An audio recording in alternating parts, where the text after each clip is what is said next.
Hello and welcome to Slay the Princess. It's a shame I had to cut off the intro music just as the beat picked up some speed. But yeah, let's pick up some speed in the game, I suppose. This is only my first time and my second time going into the game, so I barely grasp what the game is about. We're seeing familiar faces again today, so...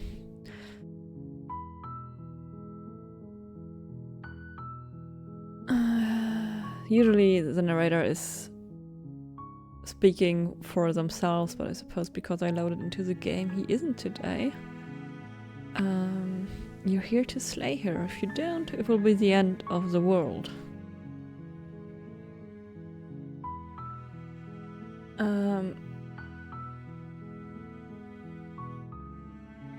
I think it's supposed to remove messages I already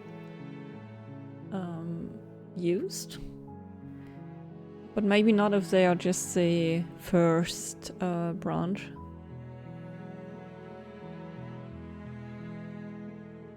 Let's go for, I don't know.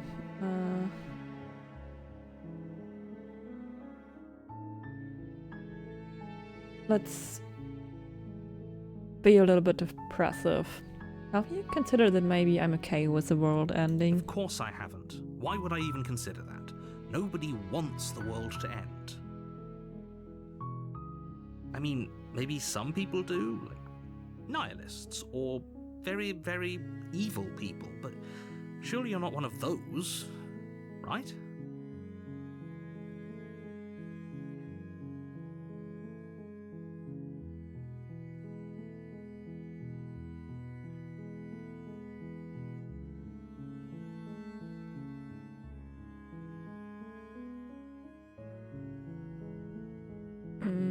Looks like I can't lean more into it. What if I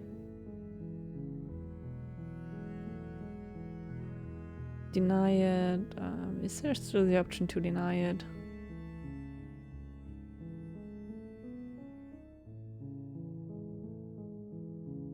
I can't not do it now. I'm talking about the end of everything as we know it. No more birds, no more trees, and perhaps most problematically of all, no more people. You have to put an end to her. No more people sounds perfectly fine to me.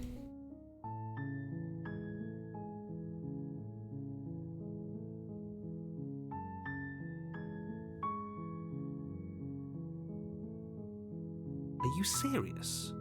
No, you have to do it.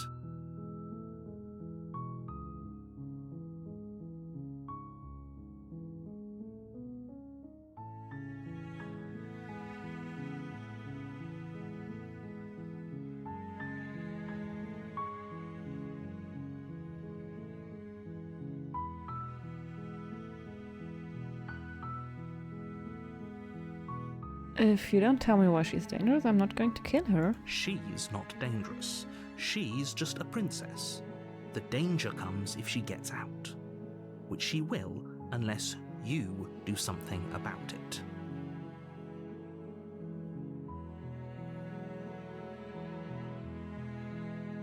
Okay, what happens if she gets out then? I want specifics. The more specifics you have, the harder it will be for you to do this very important job. She's a princess. People will listen to her because listening to her is in their nature. And when they do, everything will come crashing down.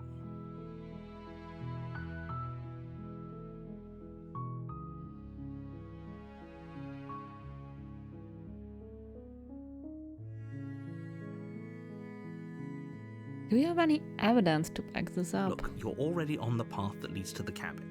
Why would you be here if it weren't to complete a very important task? You've made it this far, you might as well reach the end of your journey.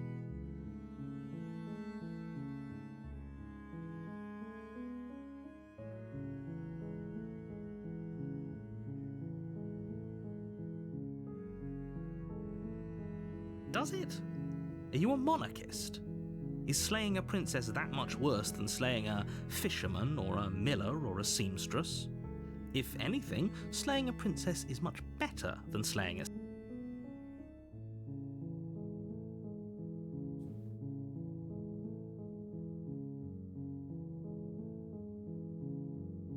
Why is the sweet "let's kill a monarchist" is gone now?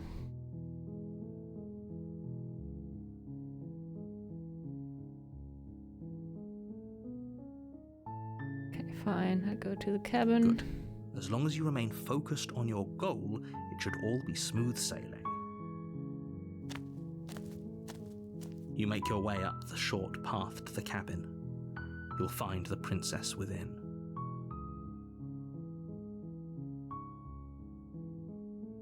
We're not going to go through with this, right? She's a princess. We're supposed to save princesses, not slay them. Here comes the voice of the hero. Ignore him. He doesn't know what he's talking about.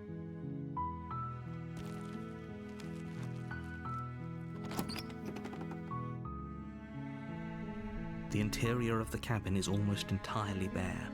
The blade is your implement.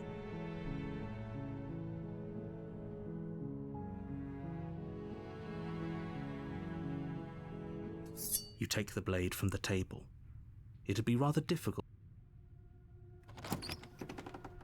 The door to the basement creaks open, revealing us. Her voice carries up the stairs. Who's there? She sounds dangerous. It's almost as if she's the one in charge down here. Don't let it fool you. It's all part of the manipulation.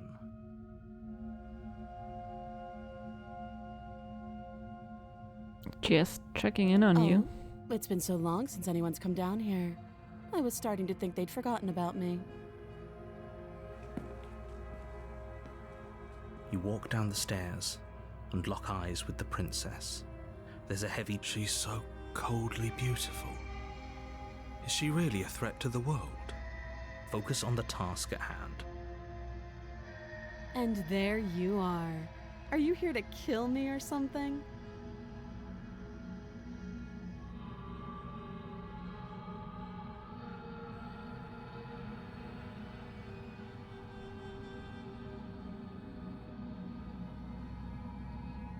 I'm just here to talk.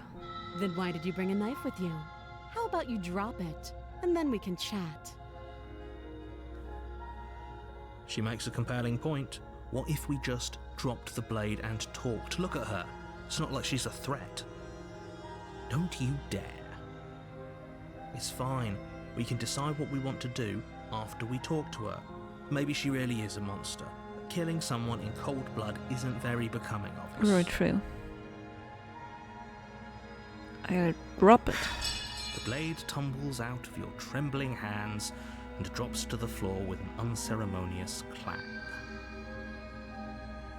Thank you. Maybe now we can just talk. Against your better judgment, you step forward to speak with the princess face to face, unarmed. We'll be fine. I don't know what you're hoping to accomplish here, but I can assure you there's no reasoning with her. Just make sure you don't forget about the blade on the floor. You're going to... So here we are. What an awkward start to a relationship.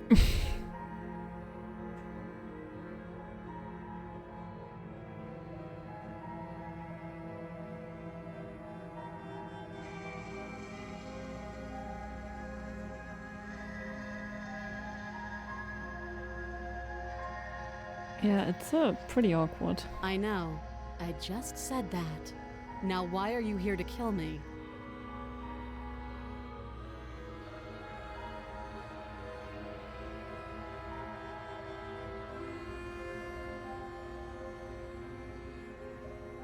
I've been told things, but I'm not sure what to believe. Believe me. And do you think asking me what to believe is going to suddenly make everything crystal clear? Let's not pretend that's going to happen. As far as you're concerned, and as far as they're concerned, I'm going to say whatever I have to get out of here. That's just the dynamic of our situation.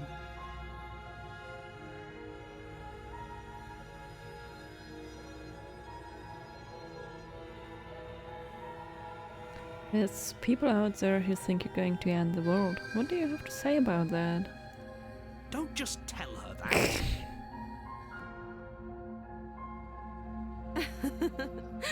Is that why they threw me down here? But I don't want to hurt anyone. I like the world, I think. I don't remember much about it, to be honest. I've been down here a long time. Just how long has she been down here?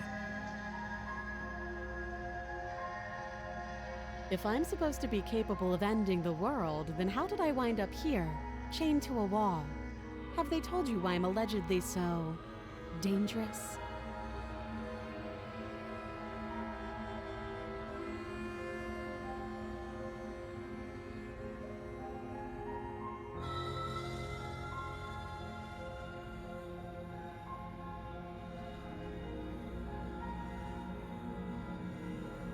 What are you going to do if I let you out of here?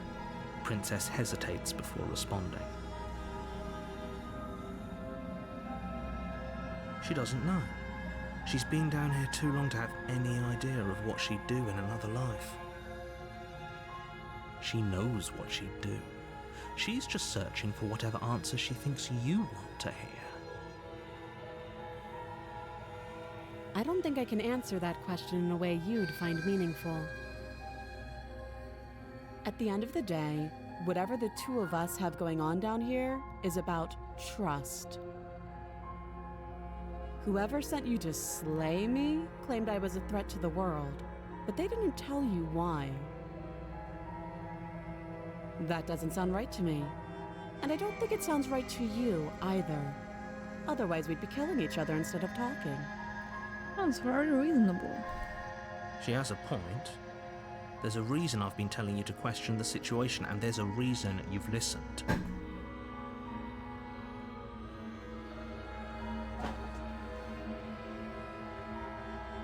So, I could tell you that I'd lead a quiet life in the woods, or that I'd open an orphanage, or that I'd do any other number of good things that I'm sure you think you want to hear. But you don't really know me, do you? What can my word possibly be worth in a situation like this? She's right about one thing. Her word isn't worth anything. Like I said, it's all about trust. Blind trust. I do want to trust. So do you trust me, the prisoner, the victim, the princess clearly incapable of ending the world? Or do you trust whoever put me here? She's wrong. This isn't about trust. This is about risk. We stand to lose everything, all for the sake of one person, and a subjugating monarch no less.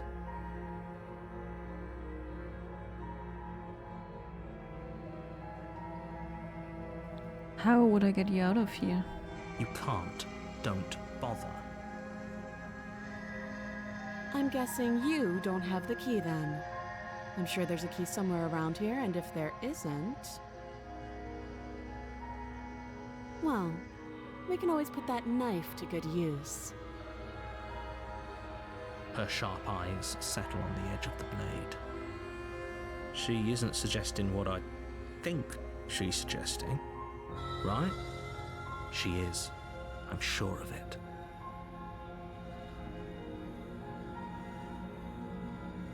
How long have you been down here?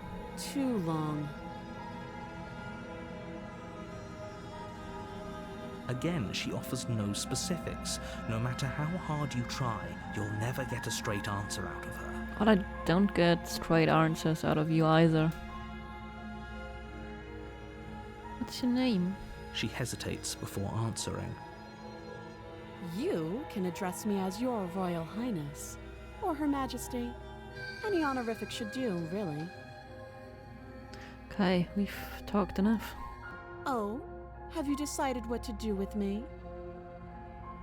You know why you're here.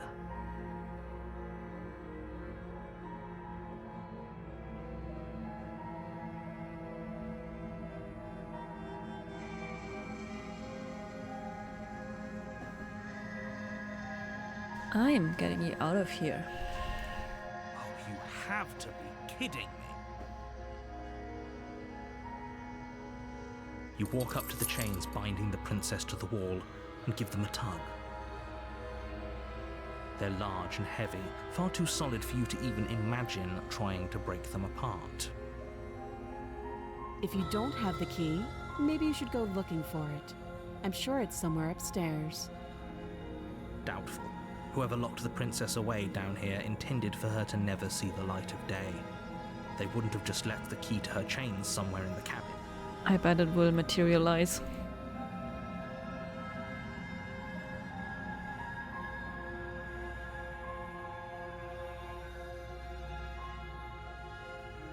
And if there isn't a key, do you have any ideas besides me cutting you out of here?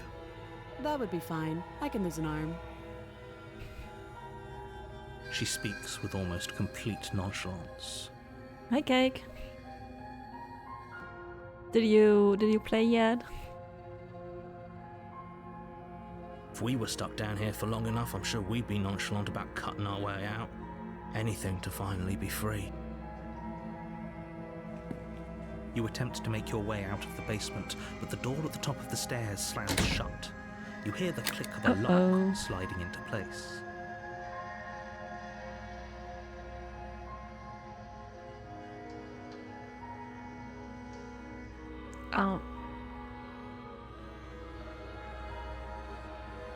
I think there's like 3 chapters before restarting, as far as I can tell, so you probably didn't get that far yet.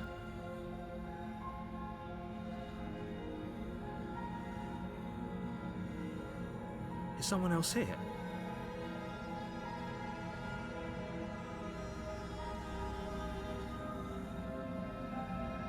Trying the door. You try the door, but it's locked from the outside. I feel like I've seen this exact scene in some video, maybe a music video? You're here to slay the princess, and you won't leave until the task is done. Hey, let me out of here. Your shouts and pleas are met with silence.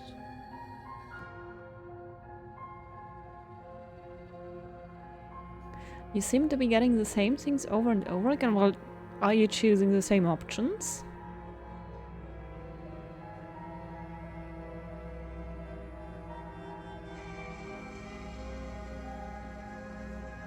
I'll repeat myself once again. You're here to slay the princess, and you won't leave until the task is done.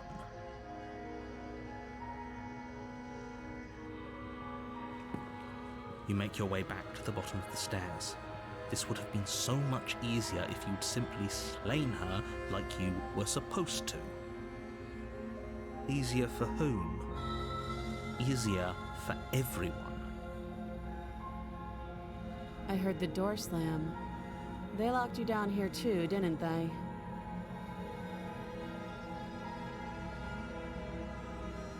The knife. Pick it up and cut me out of here. I don't want to hurt you. You won't like what happens if you do that. Oh, Mr. Know-it-all.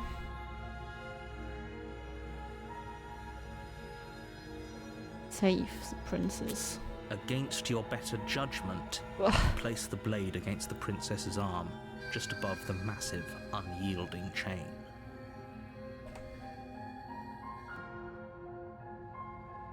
You cut into her flesh.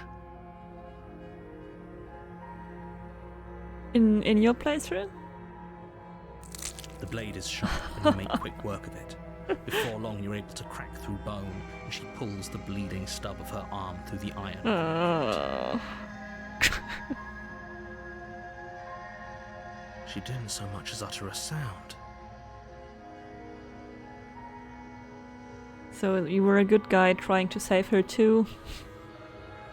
Free from her bindings, the princess turns to face you, her fierce gaze meeting your eye. My first playthrough, I tried to avoid going to the cabin. I didn't want to play the game. How is she so composed after losing an arm? It's like she isn't even bothered by it. Thank you. Now let's get out of here. No, we won't have any of that. The stakes are too high. You can't just let her escape into the world. No, I just can't let her escape into the world. As the princess approaches the bottom stair, your body steps forward and raises the blade.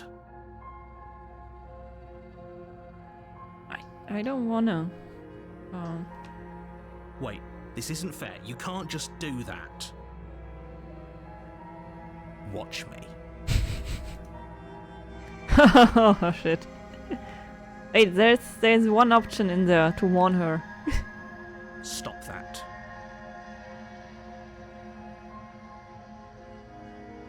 Why does right click open the quick save? Like, I'm worried about the option of such an accessible quick save menu. It makes me think I'm playing the game wrong by not saving more often.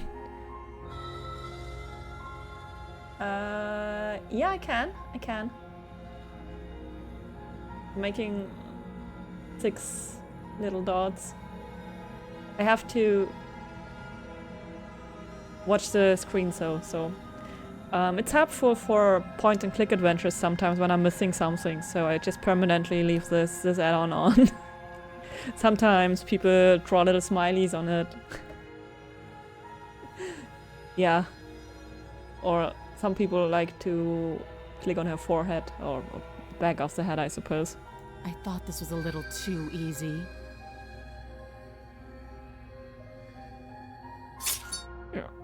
Your body lunges forward to sink the blade into her back, but the princess swiftly moves out of the way before you can connect. Stop it! Stop resisting me! I am trying to get you out of here alive. Gotta carefully look for the resist. The blade. Move the blade. You're doing your best to help me, aren't you? I can see the conflict in your eyes. Her voice sounds much softer right now. I'll make this quick.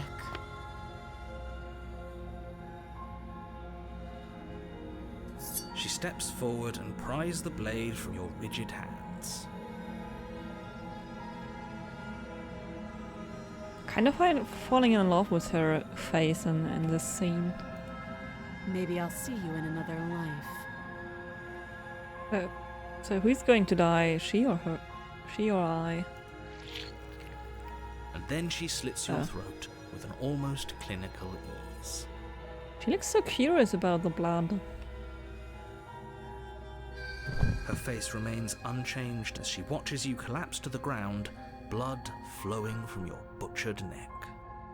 Oh, she actually looks sad though.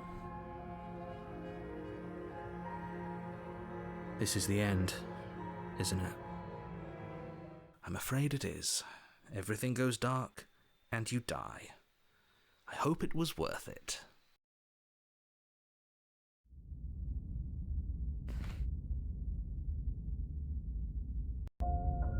You're on a path in the woods, and at the end of that path, you're here to slay her.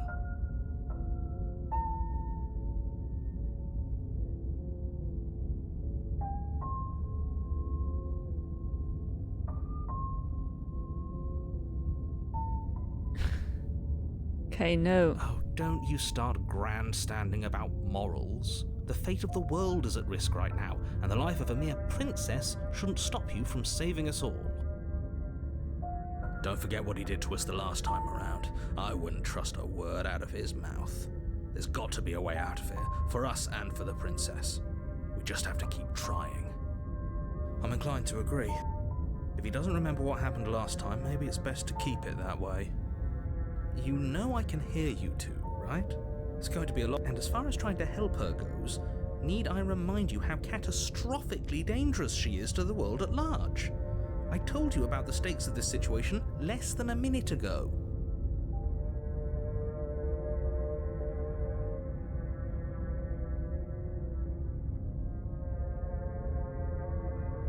You have already committed to my completion. You cannot go further astray.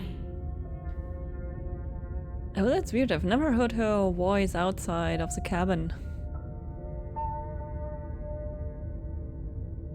Those are two very different questions, but fine. Let's say for a moment that this really is. If you're back here, I'm assuming you died. The absolute irony.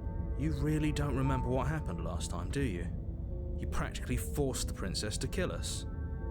That doesn't sound like the sort of thing I'd do, which is honestly all the more reason for you to not buy into whatever self-delusions the three of you are crafting. But this is a thought experiment, so I suppose I'll continue to give you the benefit of the doubt. If I did practically force the princess to kill you, it was probably for a good reason. Did you try and free her? Did you say something really mean to me? Because if I really did what you said I did, you probably deserved it. I'm a professional, after all. Sure you are. Anyway, I believe your second question was, what's the point of doing anything? If you're asking, what do you mean? Of course there weren't any consequences. You forced the Yes, but in this purely hypothetical scenario, that begs the question of how you got back here. Did time simply rewind itself, or were you instead transported to a different world entirely? Why do we always play so complicated games with complicated stories? If it's the latter, what do you think happened after you died? Do you think the people there lived happily ever after?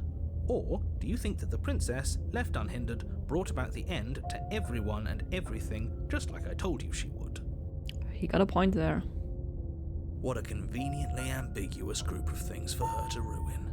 For all we know, the princess left the cabin and never saw another soul.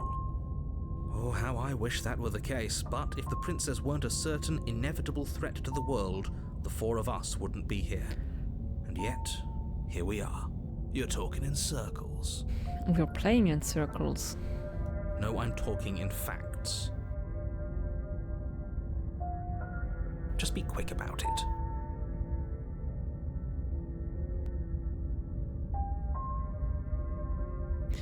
Who locked her in the basement? What is this place? People locked her in that basement, and I told you what this place is.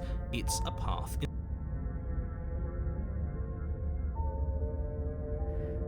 The only reason she was even able to kill me last time was because I let her. And all she did was slit my throat. How's she supposed to end the world?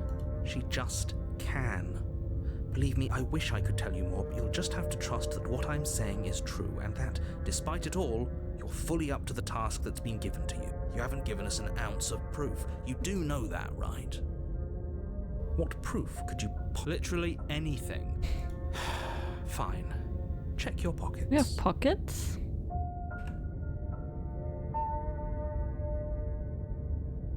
You put your hands in your pockets and pull out an envelope with the words, "The Evidence," written across the front. Within, you find a note in your handwriting.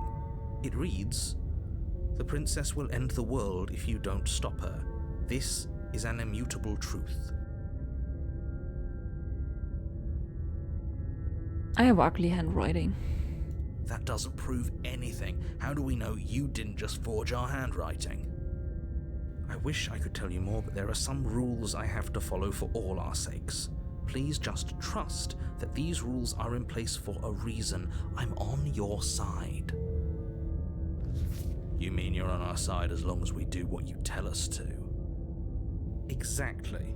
Because you not doing what I tell you to do means you're putting the world at risk. I think we've got everything out of him we're gonna get.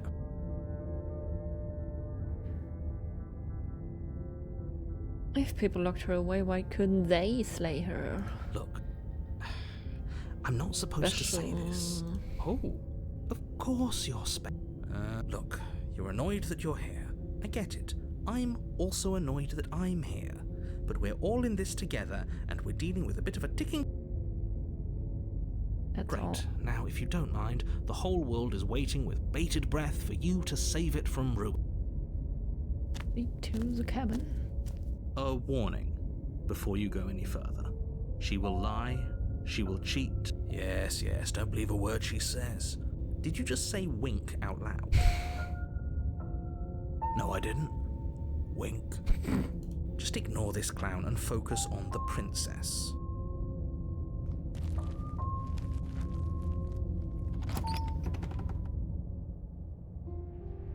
The interior of the cabin is less a cozy woodland retreat and more like a dungeon.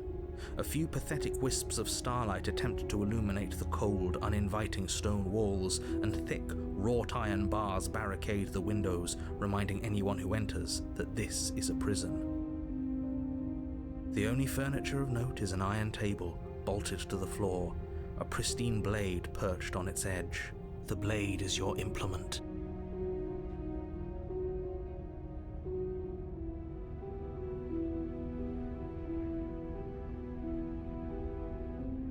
I'm not sure if I should take the blade.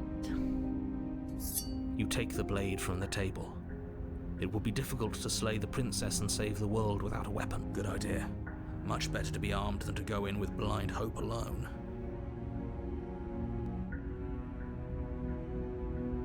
Very different. Yes, but why? Did he change it? Or did it change all on its own? Maybe it's a different cabin entirely. Now isn't that a novel thought? Maybe you haven't. So focus up.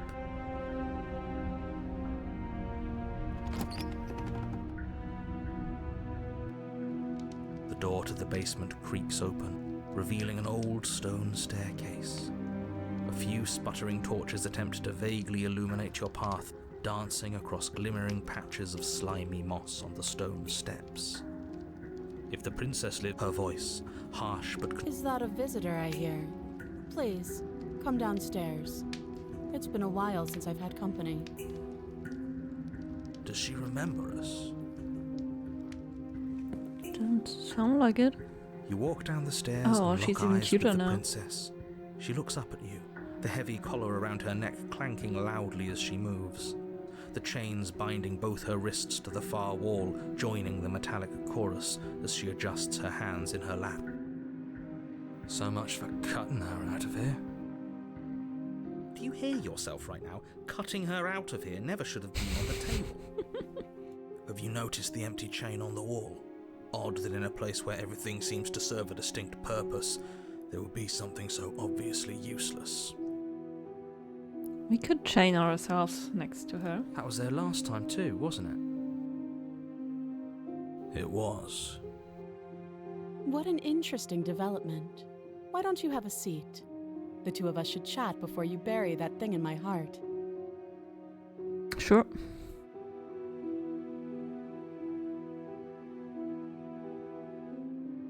Sit with her. You step towards the princess, but she stops you before you get too close, holding up one shackled hand. There's fine. I'd prefer we keep some distance until we've sorted this out.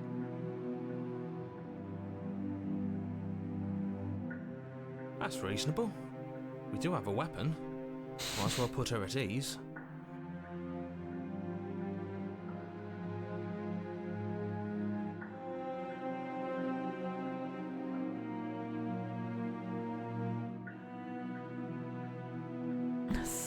Not sure where I want to sit. Decisions. I'm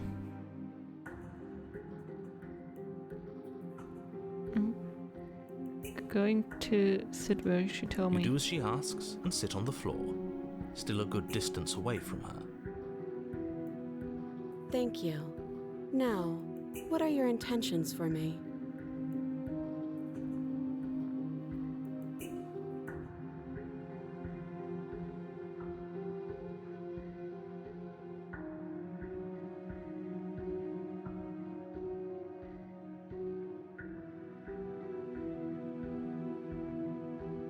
That other chain on the wall, who was it for?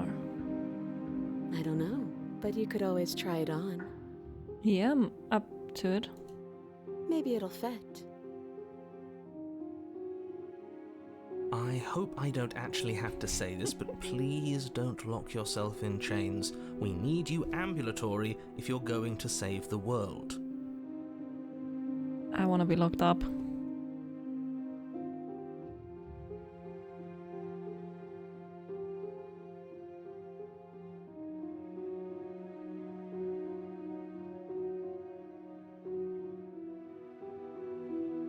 Inspect the shackle. I wouldn't do that if I were you. And why is that? Do I even need to explain myself? It's a shackle and it's one without a key. Do you want to be stuck here like she is? Could be worse things than being stuck next to a beautiful princess. And what? Is it going to lock the second we put our wrist into it? I don't know. Maybe it will.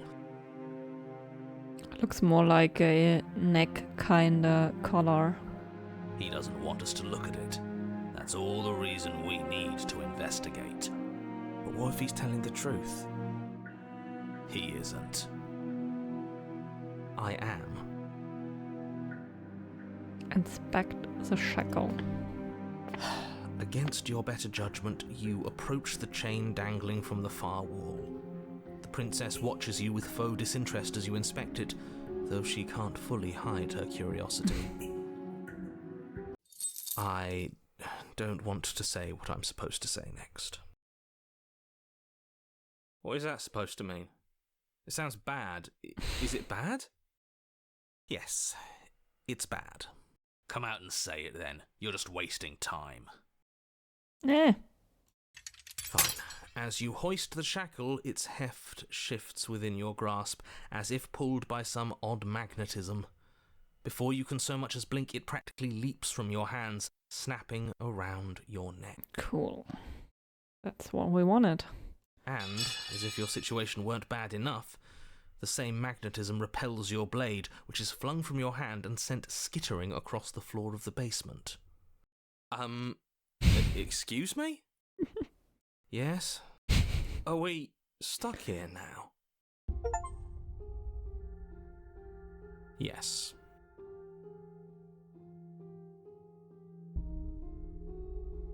Huh, so it does fit. And I guess it doesn't like your knife. We're stuck here together, aren't we? That's funny. Yay! What are we supposed to do now? I guess we're going to starve or Can't even cut dehydrate. ourselves out. Guess we'll starve. That's horrible. It's not all bad. We learned a valuable piece of information. Not to touch things we're specifically told not to touch. No, that there's something special about this loose chain. It's clearly important.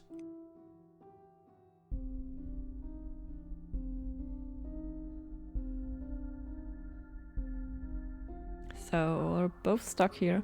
Yep.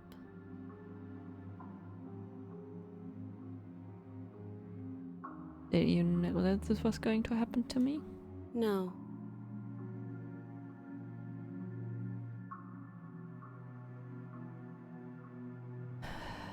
And no one for small talk, are you? Nope. I like her, at least in this form. That's rude. I'd be the same if I was down there. What should we do? Okay, she didn't answer that question. You and the princess wait in silence, though neither of you knows what you're waiting for. But you're waiting for something. You're waiting for anything. This is so boring. There must be something we can do to get out of here. There must be something we're missing. But there isn't. Time passes. It passes and passes and passes. And the basement of the cabin remains much the same. It is cold and silent. At least the world is safe. True. Well, maybe not, because we didn't slay her. It isn't. You're stuck. Too far away from both the princess and your blade to do much of anything. But she's not ending anything. She's just sitting there. Her very existence is a threat. It harms everything around it. How exactly does that work? It just does. But your line of questioning is interrupted by the passage of even more time. And after that, even more time passes again. Your line of questioning is interrupted by the passage of even more time. I love this. And let me guess, the cabin remains the same. If time is passing, the cabin can't be the same. Even if the differences are small, they have to exist. That's just how things work.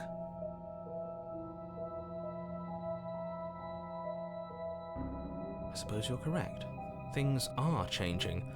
The differences are small at first, a bit of weathering here, a bit of erosion there, but then they get larger and larger.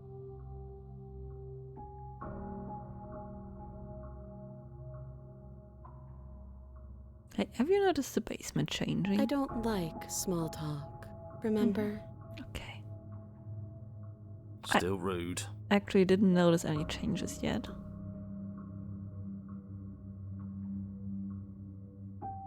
You continue to wait in silence, Oh, no, there it and is. the cabin continues to change. The decay comes faster now. You can see earth through holes in the stonework, can watch lichen spread along the seams of the walls. That doesn't make sense. Has our entire concept of time changed? What happened to starving? We should have died by now if the rocks around us are starting to erode.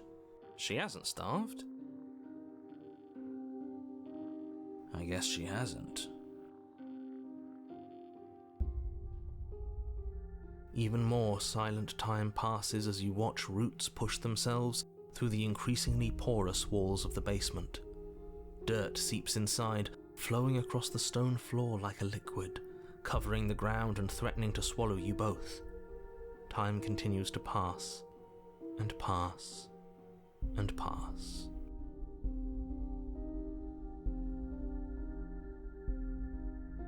Until suddenly, there are no walls. And then... And? I think he's gone.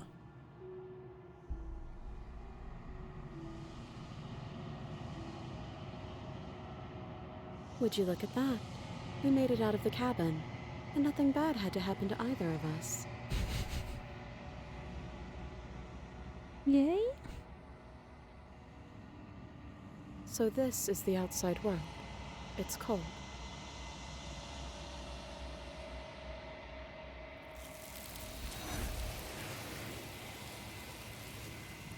And she's gone again. But you do not get the chance to respond, nor will you ever. It's time to leave. Memory returns. She's gone. Where did she go? Should we try and find her? And is that a mirror? Why is it here? Why now?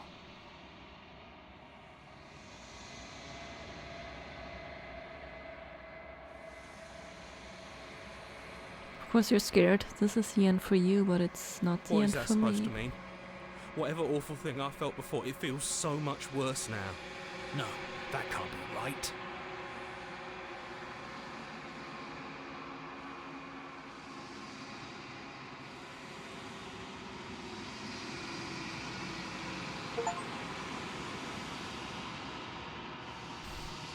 You've withered. Find yourself in the long quiet once again. Proceed to the cabin.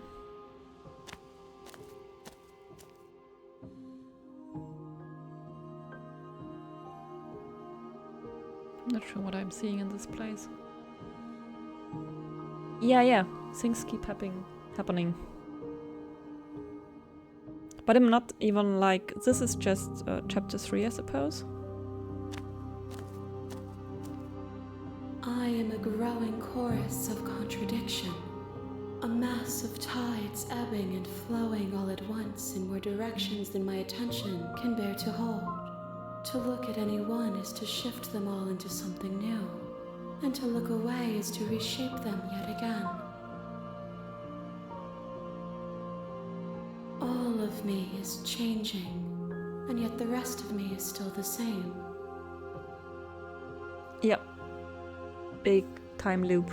And as far as I've understood it, is that the experiences we have with the princess are feeding whatever this being is, biblical, accurate, angel, whatever.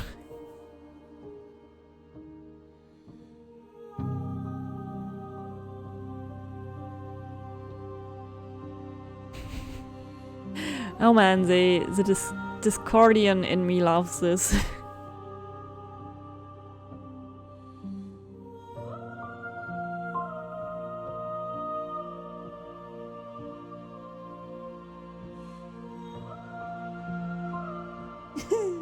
Why is Creep moderated? She's actually really nice though. It didn't like the word creep. Yeah. You nasty, nasty boy. Keep saying bad words.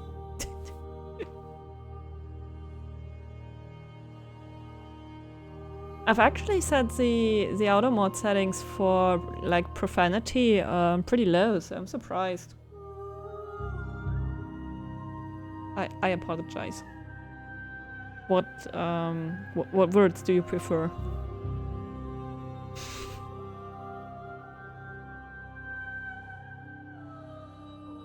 I know.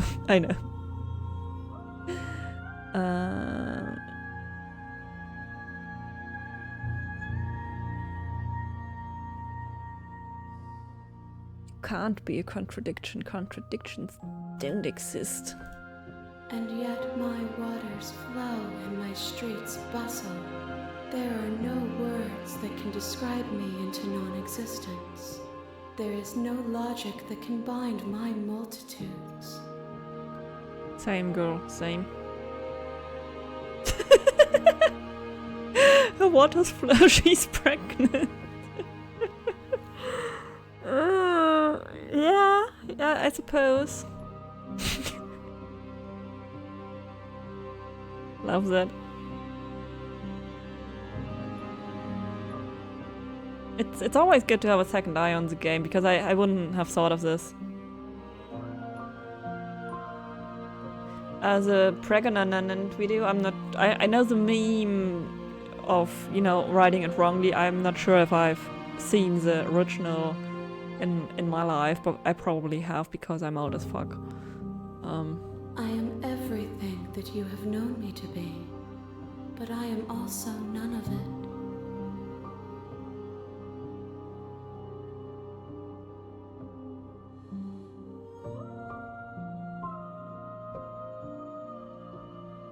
How can you stand to be a contradiction? As easily as you can stand to be you.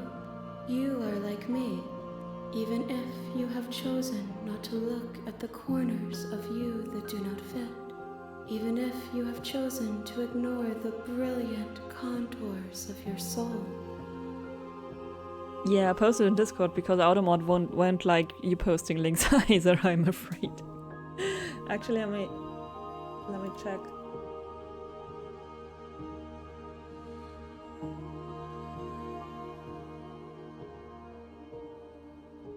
I need to...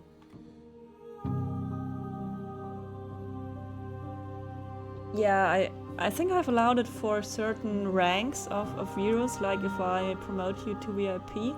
I just don't know how to do this on stream.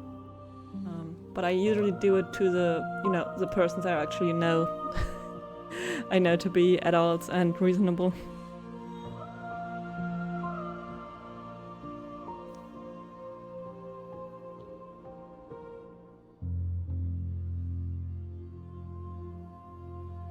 Oh, I definitely will, because I just do it to everyone I have in chat and know. But I'll look in Discord after I'm done with streaming for today. It doesn't matter how many times I go back, at least one of us always hurt the other. Doesn't it change you? Doesn't that make you worse? It changes me, but it doesn't make me worse, nor does it make me care for you any less. Does it make you worse? Do you resent me? I do not resent you, how could I?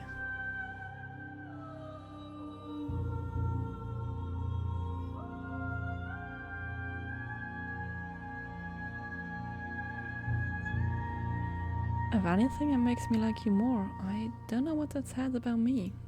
It says that your heart is gentle, that even in the darkness you are guided by compassion. This game is going to make me cry, isn't it?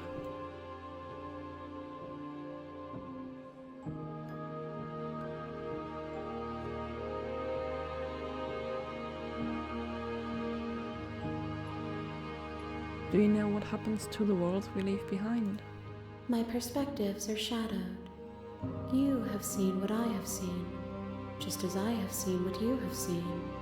The angles of my vantage do not offer me hidden truths, and my attention is turned inward, except when you are here with me. Perhaps this will change when our work is done.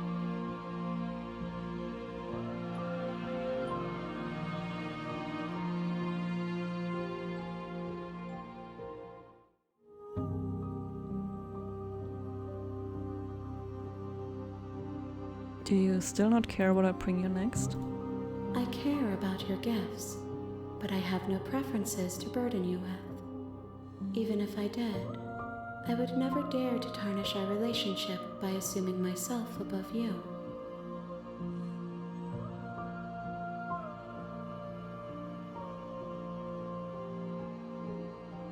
Have you figured out what you'll want when we've finished? The desires of my multitude thrive in endless competition with themselves, but none of them rise above their dance to influence me. I yearn for what I have always yearned for, our awakening. Other desires shrink in the light of knowing you and knowing me.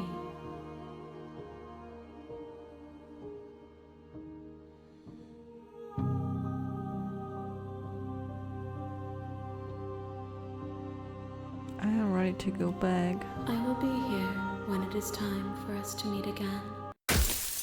And that's when the real loop begins. Everything goes dark and you die.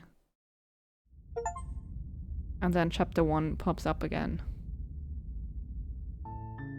You're on a path in the woods, and at the end of that path, you're here to slay her.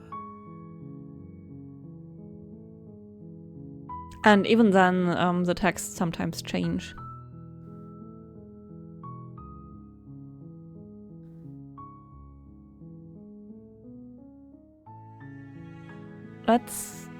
Let's be a good subordinate.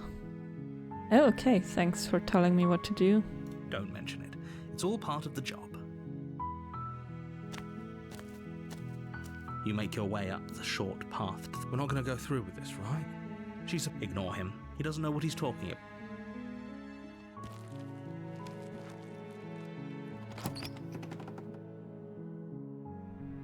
The interior of the cabin is almost entirely bare. The air is stale and musty. The blade is your implement. Takes You blade. take the blade from the table. Enter the basement. The door to the basement creaks open, revealing a staircase faint. Her voice carries up the stairs. Who's there? She sounds dangerous. Don't let it fool you. It's all part of the manipulation.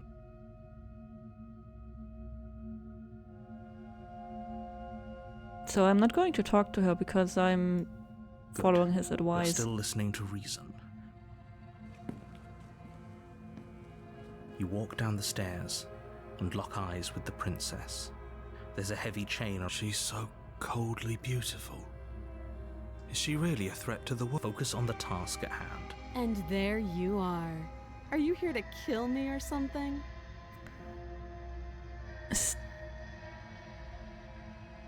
Steal your nerves and step forward. You step forward, your grip on the blade tightening as you steel your resolve. Oh? No talking then? Fine. What even makes you think you can kill me? I'm probably chained up in this basement for a reason, right? And if that knife is the only weapon you have, you'll have to get close enough to use I it. could throw it. So, you should just drop it. Best not to risk finding out what I can do. She's unarmed. If you hesitate now,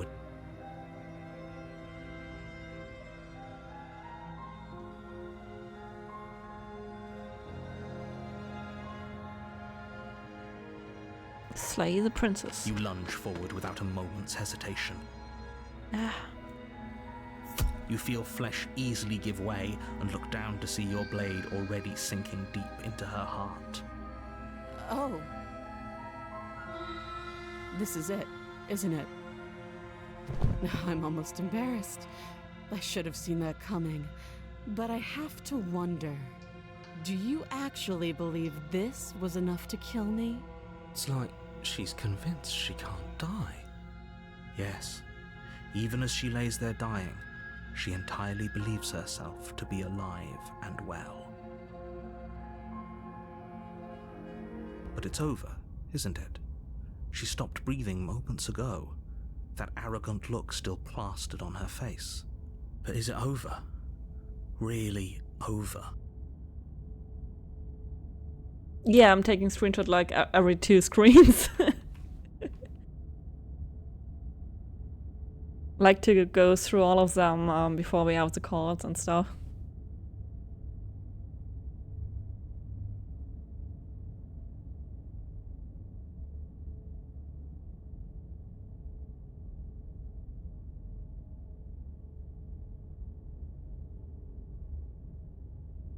Of course it is. She's Yes, dead. exactly. It's over.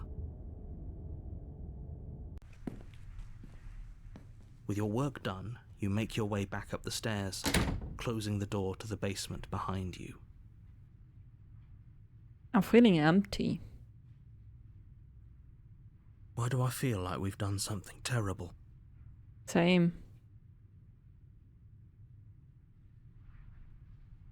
You did kill someone.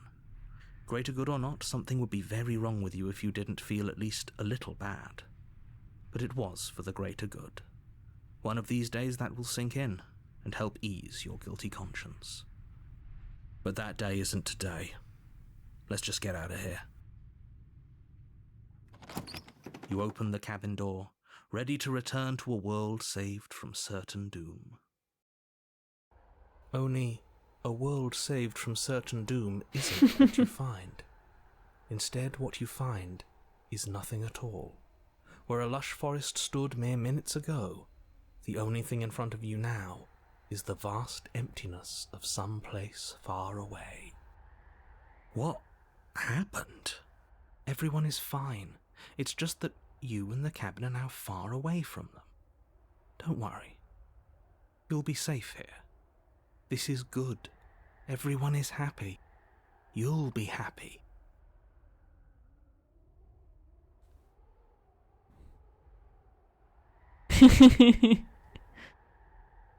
I was kind of hoping I'd get a better ending for saving the world. This isn't an ending. In fact, now that the princess has been slain, endings are a thing of the past. No. This is the beginning of eternity. Your reward. This is what's best for everyone. Trust me. I feel horrible. Time passes. You can't be sure if it's days or months or years or even decades. It's all a wonderful, boring blur. You've never been happier. That can't be true unless I have access to internet or a PC. Hey, we're not just gonna stay here forever, right?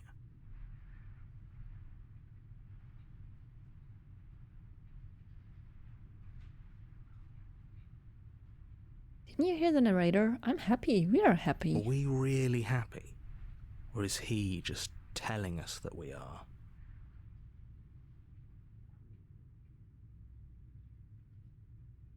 We're happy, I'm sure of it. Really? Well, if you ever change your mind, just let me know, I guess. More happy time passes, though the word begins to lose its meaning. Time, that is, not happy. Happy still has plenty of meaning. Please, shake yourself out of it. We have to get out of here. The little voices, please, fall on deaf ears. Eventually you pass into a blissful state of pure existence. Though words like eventually and pass ceased to have any meaning to you long before that shift, you simply exist. Happy. Forever. It's good ending. You did it. You You saved. have already committed to my completion. You cannot go further astray.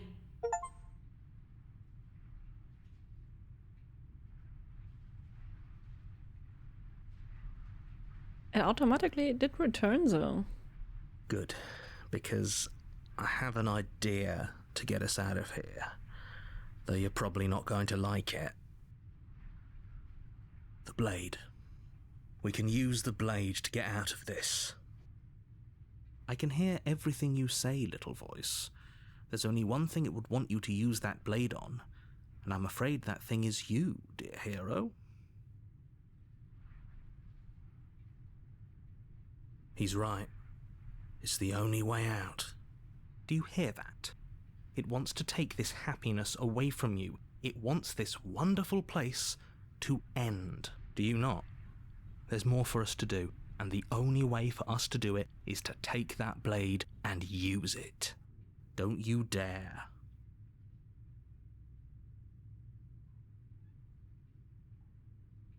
Wouldn't using the blade, kill us? Wouldn't we be dead? How astute. You are absolutely correct. Using the blade to kill yourself would kill you, and you shouldn't do it. In a sense, we die, but looking at things from another angle, are we even really alive anymore? This place, it's nothing. It's absolutely nothing. It's just the same thing, constantly, forever. I know this is out there, but trust me, I know using the blade will work. That little voice didn't want you to slay the princess. It didn't want you to be happy. True.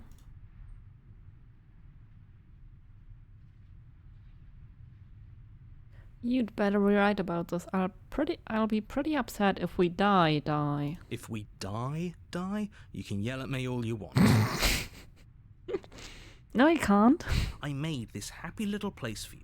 Is this not a good enough reward for saving the world? An eternity of bliss? You ingrate? Sometimes I'm just taking screenshots because I want to look up a word later, like ingrate. I have no idea what ingrate is. Fine. Whatever. For the first time since time stopped meaning anything, you throw open the door to the basement and walk down the stairs. The princess's body is dust and bones, though the blade you used to slay her is still as pristine as the day you first held it. Why is there still hair? I mean, I guess hair doesn't rot as fast as flesh, but still. Ungrateful. Yeah, that makes sense. Thank you. You pick up the blade, you stab yourself, and you die. Sometimes I make screenshots to remember key points like this. The end. Nice knowing you.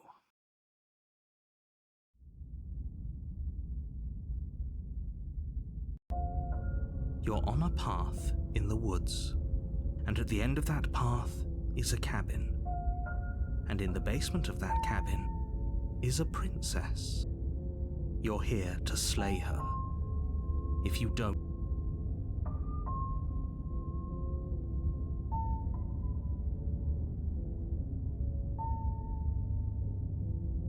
But I killed myself. What am I doing here? I can assure you that you're not dead.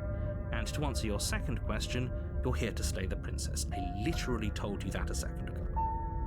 If he doesn't remember what happened, then that's fine. It wasn't very hard to kill her last time. We'll just do it again. Well, if for whatever reason you're going to insist that this has happened before, at least your heart's in the right place.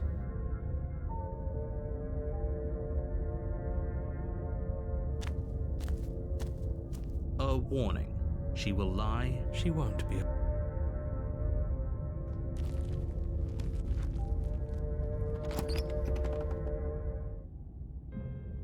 The interior of the cabin is cold, a soft odor of dirt permeating the air. Cobwebs flutter in the corners. You can hear wind whistling outside, banging the shutters against the windows. The only furniture of note is an elegant antique table with a pristine blade perched on the edge. The blade is your... It feels like no one's been here for a long, long time. Like I've been saying, she's dead. We killed her already. The voice of the cold is really unsettling to me. I would not like having this voice in my head.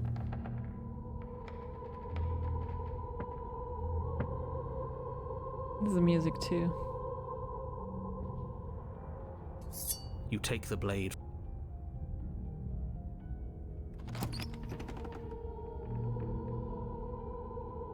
The door to the basement groans open, revealing an old banister and a creaky wooden stairwell. Everything is coated in a thick layer of dust, and you can feel it settle into your lungs as you breathe in the stale air. The very building itself feels dead.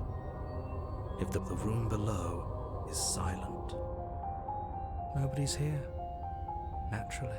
As much as I appreciate the optimism, you shouldn't be so sure. I guess we'll just have to go down and see. As you descend the final step, the form of the princess comes into view. A skeletal body lying in a heap on the floor, its wrist still bound to the wall by a thick chain. Okay, she's definitely dead. It's just like I told you. Before you have a chance to finish your thought, the top of a head appears from underneath the floor. What? Two Peekaboo. deep-set eyes stare up at you, followed by a mischievous skeletal grin. And finally, the rest of the body floats up to join the head. Wait, this isn't right. What's going on here? The mouth is not exactly my type, not my preference for lips. Ghost! But yeah, I'm looking forward to discussing everyone's favorite princesses in Discord. Oh. Wow. How absolutely terrifying. What's a ghost supposed to do to us? Oh, it's you. Hiya, Keller. I was hoping to see you again. I have some issues with how our last meeting went. The princess drifts across the room into your orbit, gently running her fingers across your shoulders and down your neck as she circles you.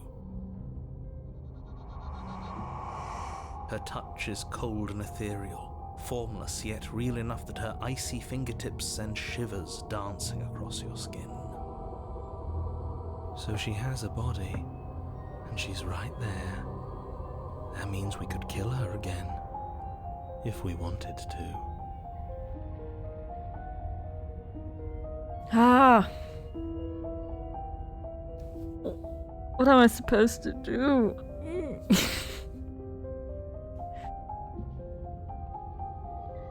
Wait and see how things play out? I see you brought that annoying knife again. So, are you waiting for a chance to use it? Or are you here for something else?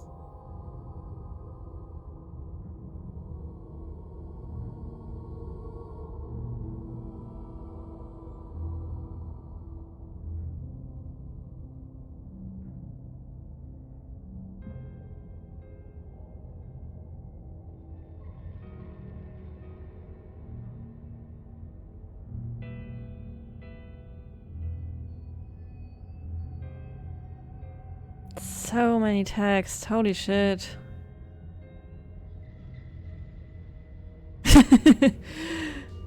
If I knew I'd wind up having to talk to you again, I wouldn't have slain you. I'm not choosing that just yet, but it makes me laugh.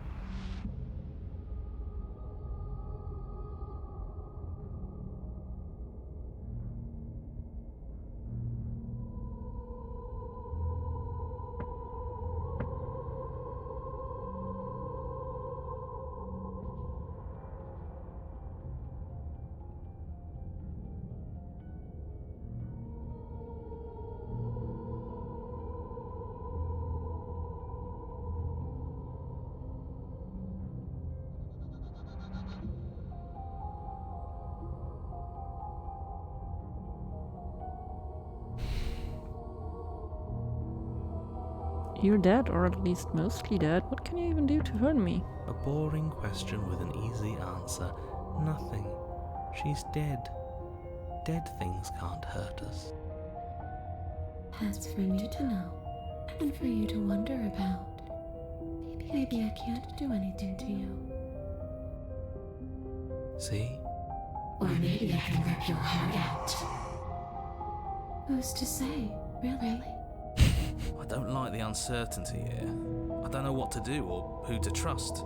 Loves the switch in the tone.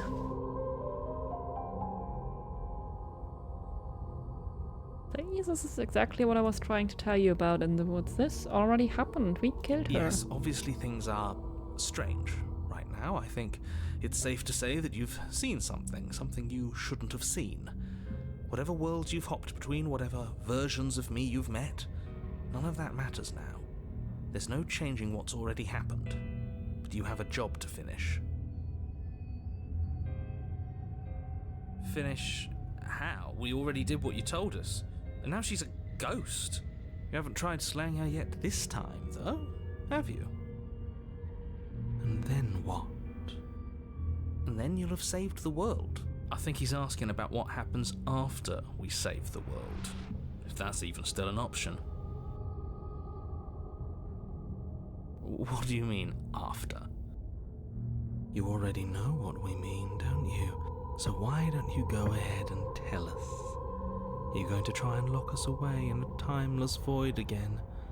Because I didn't much care for that. Voice of the Cold is growing on me, though. I'm not going to lock you anywhere. What an interesting choice of emphasis.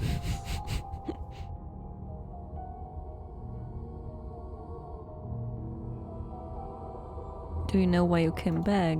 How should I know? Why does anyone come back? Maybe I have unfinished business with you.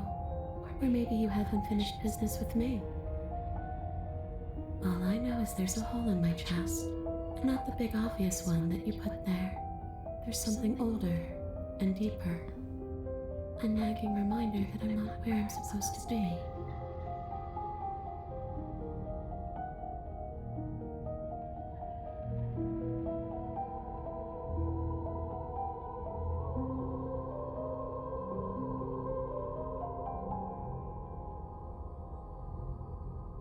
And where are you supposed to be? Home. And just where is home, I wonder? I don't know where home is. I just know it isn't here. But I can feel it calling to me from someplace far away. Wherever I'm supposed to be, it's out there. How specific. And how convenient for her. You see what she's doing, right? She's suggesting that the only way you can rid yourself of her would be to let her out, which, in case you haven't been listening, will spell the end of the entire world.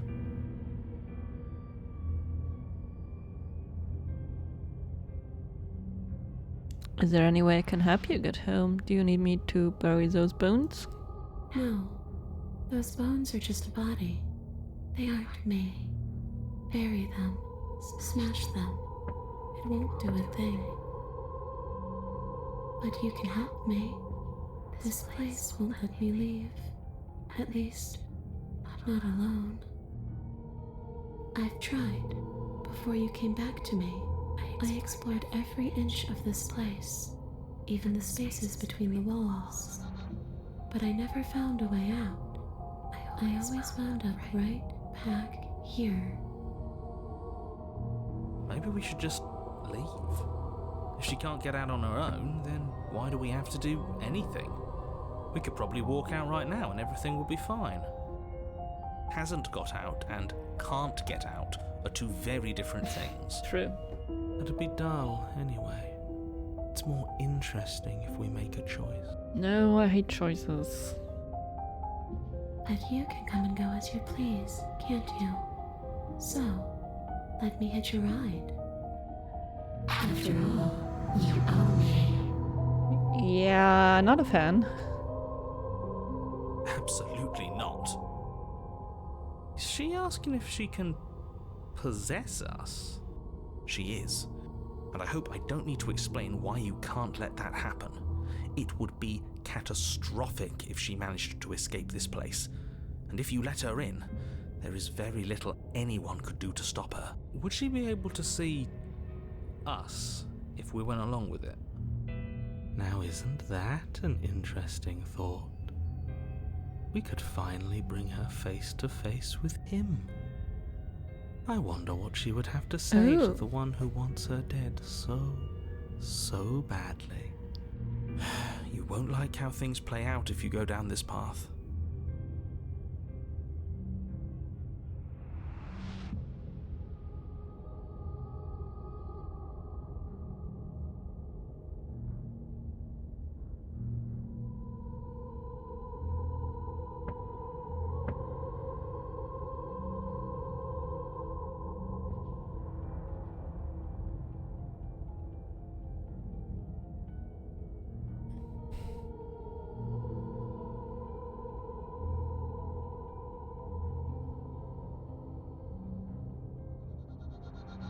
I think that sounds great.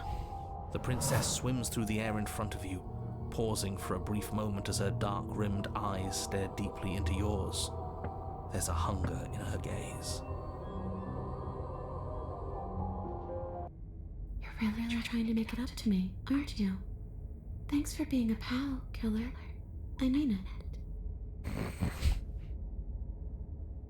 What are you doing? Don't just let her in. How many times do I have to tell you?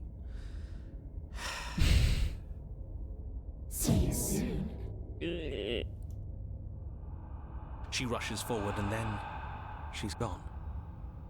A sharp chill spreads across your body.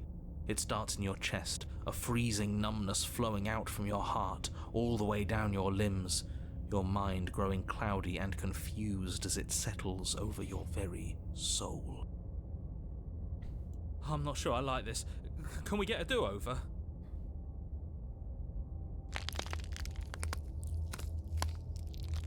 I'm afraid it's too late to stop now. The numbness gives way to a stabbing pain, your muscles twitching Ooh. and convulsing violently, each involuntary movement causing more waves of agony to ripple across your body. That's not nice. You collapse to the floor, and everything goes dark. Come on, you. You've got to get up.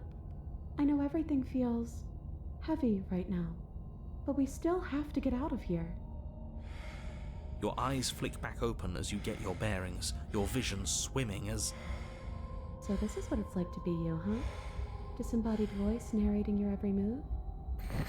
So, it doesn't work like that for you? Clearly it doesn't, or she wouldn't have commented on it. All these shards of broken glass on the floor, are they also supposed to be you? I'm not sure what she's talking about. Hey, I'm not a shard of broken glass, I'm... It's okay. You can finish your thought. I'm... a voice? I'm me, is what I am. Who cares what we are? We exist. That's all that matters. You don't have to fight. We'll all be out of here soon. No, it matters. What we are matters. If I'm a shard of broken glass, then that raises some questions about certain other voices in here too. I'm clearly the same thing you are. They're not listening to me. Do they not listen to you either? No, I'm not talking about you. I'm talking about him. You don't need to know what I am. You just need to know that I'm different from you. More important. So, you're the one who pulled the strings and made me dead. I can tell you don't belong here. You're barely even there. Like the shape of something left behind. You're more of a memory than a person.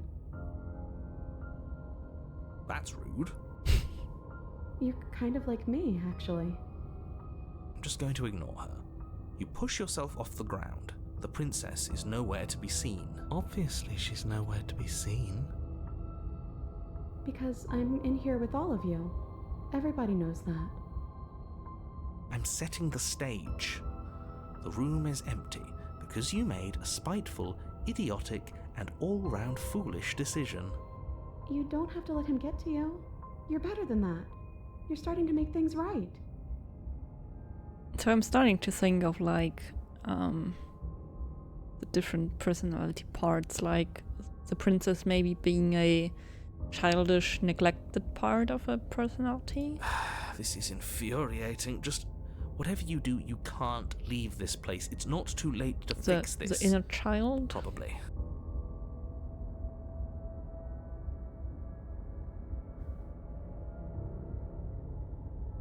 Leaves the basement. Your legs, weary with the weight of the princess's spectral form and clumsy with the cold that still pervades them, stumble towards the stairs. I'm just trying to get home. You don't have to act like it's the end of the world. But that's exactly what you leaving this place is going to be. You don't know that. I do. Wait, if she has a home to go back to, doesn't that mean that her leaving won't end the world? It doesn't mean that at all. It could mean that wherever her home is, it's outside of the world. Yeah, but it has to be somewhere, doesn't it? And if it's somewhere, then it's part of the world. I suppose it's all a matter of perspective. Where does the world end and something else begin? Does the destruction of one open a door to another? Or is it the same world reborn?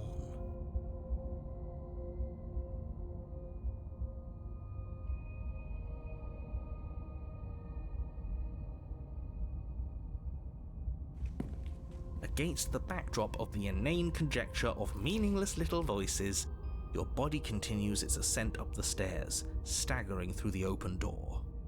For how much you hate her, you aren't doing a whole lot to stop us from leaving this place. Maybe the bossy one doesn't actually hate me.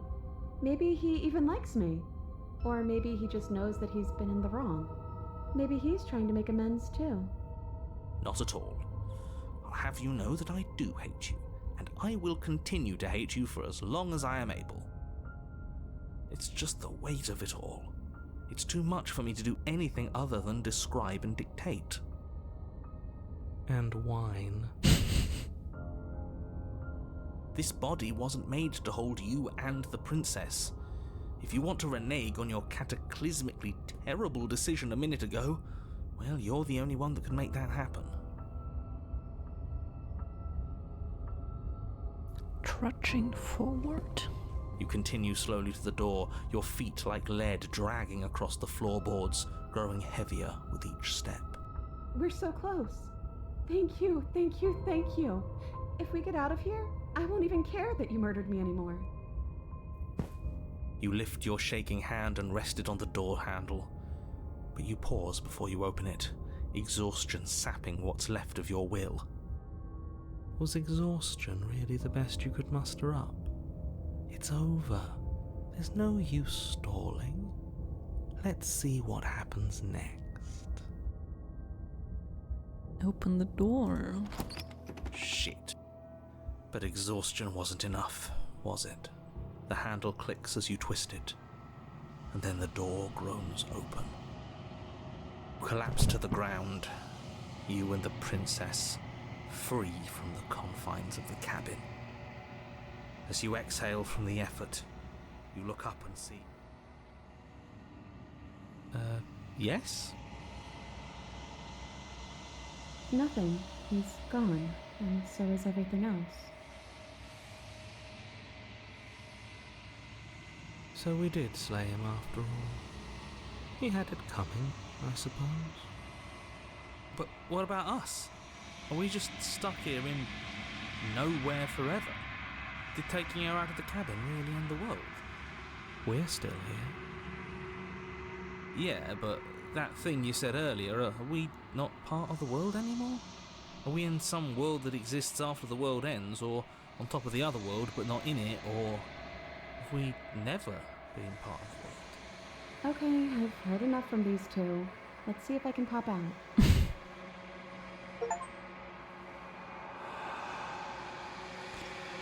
You feel a lightness in your chest as a pair of sunken eyes emerge from your body and stare up at you.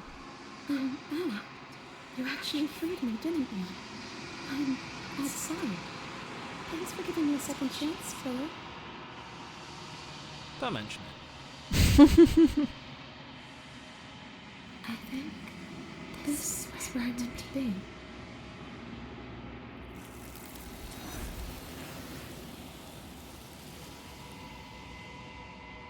Slurp. And there's the mirror She's again. Where does she... Is that a...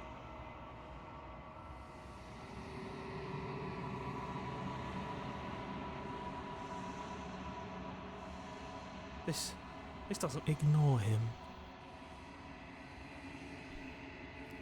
The voices feel small, distant as you approach.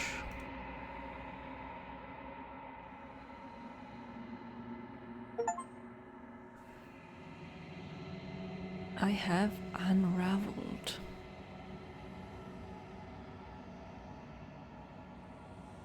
You find yourself in the long quiet once again.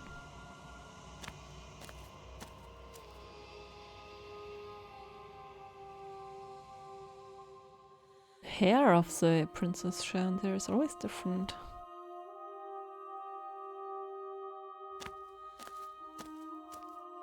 There's a world beyond the endless walls of the long quiet. We're supposed to be there. Do you know what we'll find out there?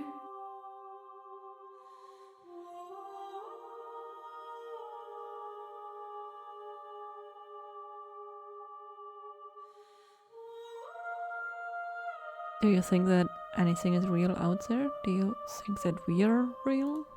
We are real. Nothing is an idea that dwells in the absence of something. But nothing cannot exist on its own. And because of that, nothing can't exist.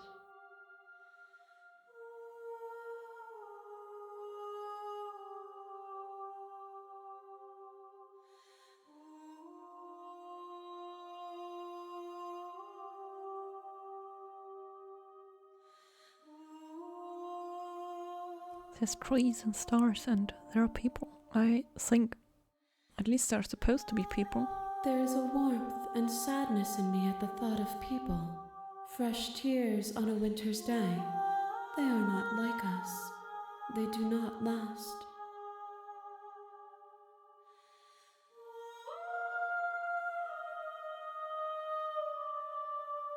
Do you have thoughts on this vessel?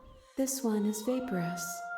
She is a dream of a life she could never have, but that longing has given her so much capacity for kindness. She will make for a yearning heart.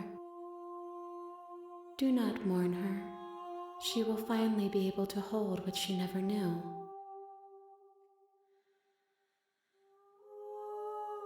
When you send me back, I'm not alone. There are voices that speak to me. Some of them are me, but one of them is something else. I call him the narrator, and he wants me to kill you. Do we have a narrator? Have the vessels had one? No, their thoughts are quiet. Do you think your narrator lives in the spaces beyond?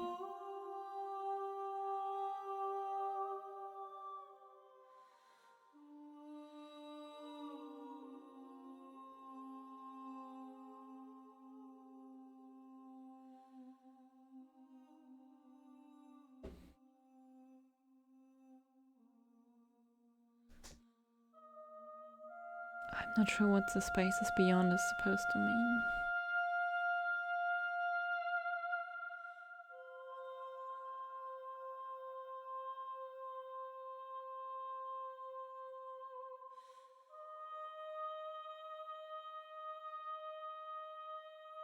I guess, I don't know why, but I know this for a fact. I am on the cusp of my awakening.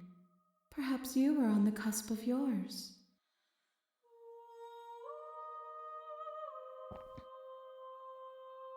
Do you know what's going to happen when you awaken? If I did, I would already be awake.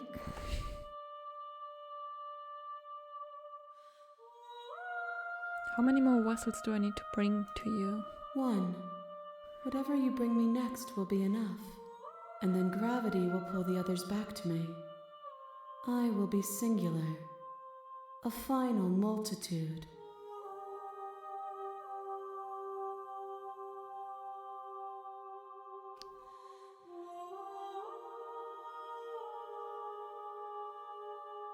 If this is the last time, is there anything you would like me to bring you? These gifts are a conversation, and each one shows me the contours of your heart. The only thing I want to see is what you choose for me when the thread is fully drawn.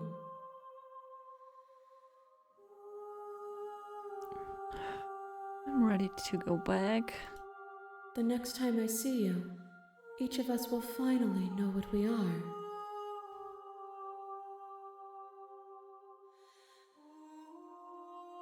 I will be here, waiting for you. Everything goes dark and you die.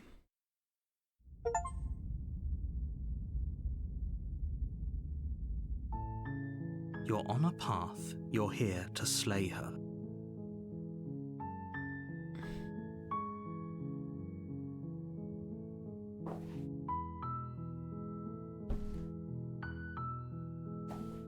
So, I suppose I'm not sure what options I want to explore this time. Maybe I'm staying silent? You make your way up the short path. We're not going to go through with this, right? Ignore him. He doesn't know what he's talking. The interior of the cabin is almost into the blade is your implement. But I'm not going to take the blade. The door to the basement creaks. Her voice. Hello? Is someone there? Oh, she sounds scared this time. It's hypnotizing. It's the kind of voice you only have to hear once to remember it for the rest of your life. Don't let it fool you. It's all part of the manipulation. You're playing a dangerous game by coming here unarmed.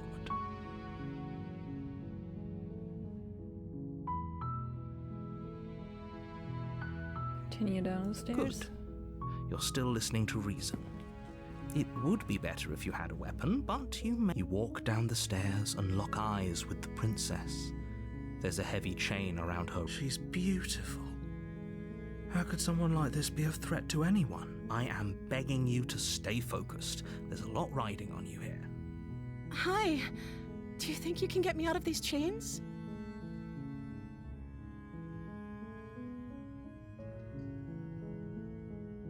I have no option to remain silent, so I'm going to examine the chains.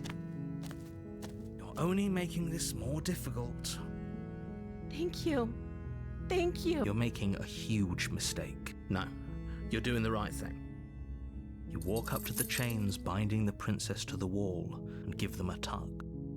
They're large and heavy, far too solid for you to even imagine trying to break them apart. I'm guessing you don't have the key? Maybe it's somewhere upstairs. Doubtful. Whoever locked the princess away down.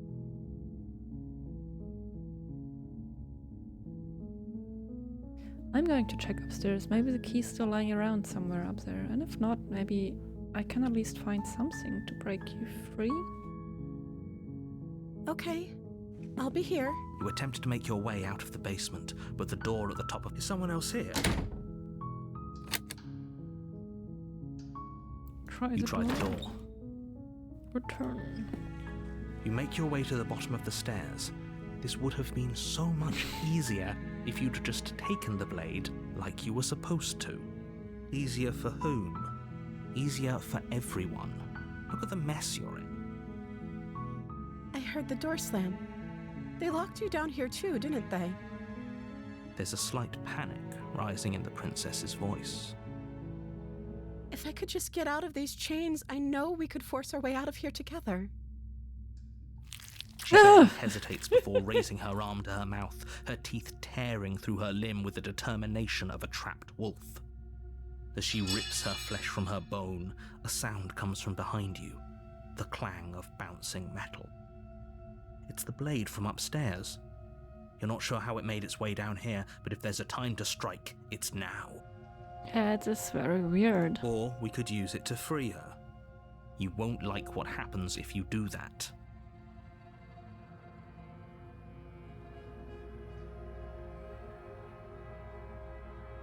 Save the princess. Fine. Against your better judgment, you place the blade against the ragged, self-inflicted wound on the princess's arm, just above the unyielding chain binding her to this place. You cut into her flesh. The blade is sharp, and it takes little effort to crack through the bone. Her limb falls to the ground, and the heavy chains follow suit. She didn't so much as utter a sound. No. She smiles softly. How is she still smiling? Thank you. Now let's get out of here. No, we won't have any of that. The stakes are too high. You can't just let Oh as no, the this is princess just approaches ending the again. bottom stair. Wait, this isn't fair. You watch me. What are you doing?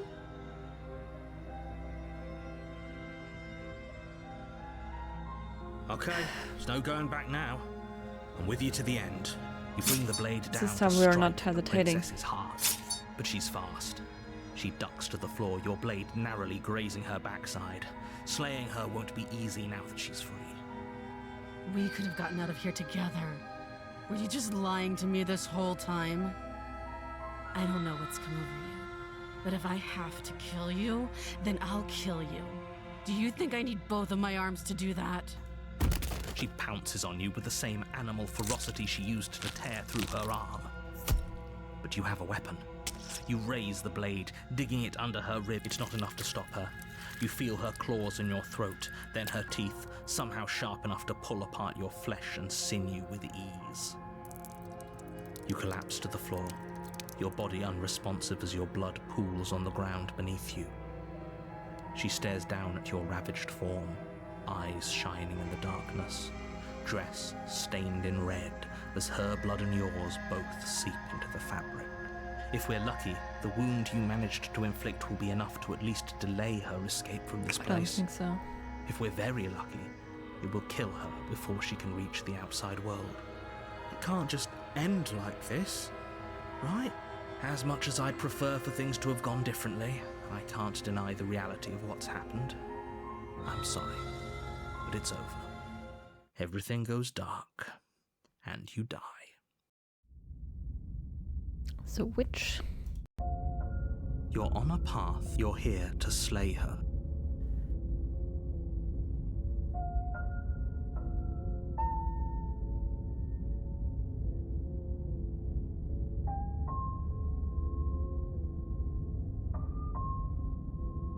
Lead to the cabin. A warning.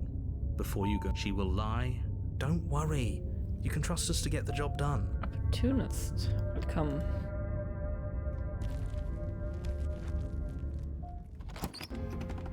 The interior of the cabin is a mess of twisted roots. The walls a chaotic weave of knotted wood that, almost as if by accident, just happened to resemble a room. The floor is damp and earthy, and the only furniture of note is a slab of mud in the shape of a shelf, with a pristine blade perched on its edge. It is my The blade is your Implement. implement. You'll need it if you want to do this right.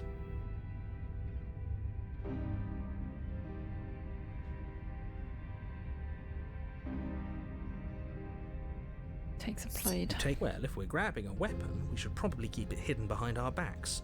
She doesn't have to know we have it. That's good. That's not actually a bad idea. Enter the basement. The door to the basement creaks open, revealing a staircase dug into the muddy earth below. The ceiling is thick with roots that hang like locks of tangled hair. The weak starlight from the cabin windows behind you can barely penetrate the gloom here, only illuminating the edges of an opening below. It shines in the darkness like some kind of massive maw, waiting to swallow you up into the earth. The air smells of dirt and copper. It's thick and wet, as if your lungs are being coated in mud with each intake of breath. If the princess lives here, slaying her would probably be doing her a favor. Her voice skitters up from below. Something nasty finds itself on my stairs. Come on down. Don't be scared. I probably won't bite.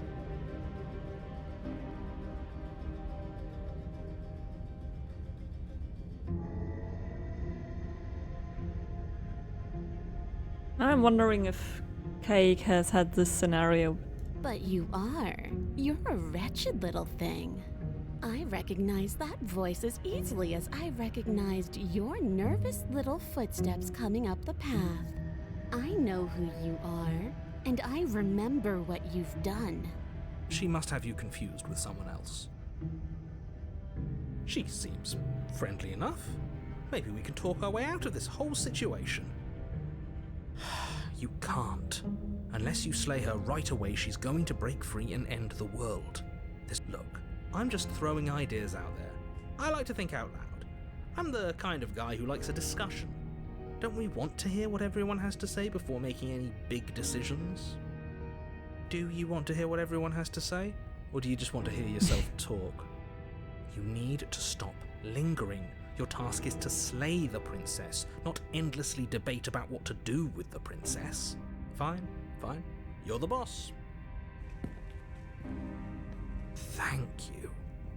You descend the basement steps, entering the dark room below. You can just make out the shape of the princess in the gloom. She's huddled against the far wall, her eyes bright and glaring from amid the thick roots. And there you are, one hand tucked away behind your back, gripping that sharp, sharp blade, no doubt. That's no fair. How do you know that? So, we've dropped the pretenses. Good. She's acting like the two of you already know each We other. do. Oh, no. You've already been here, haven't you?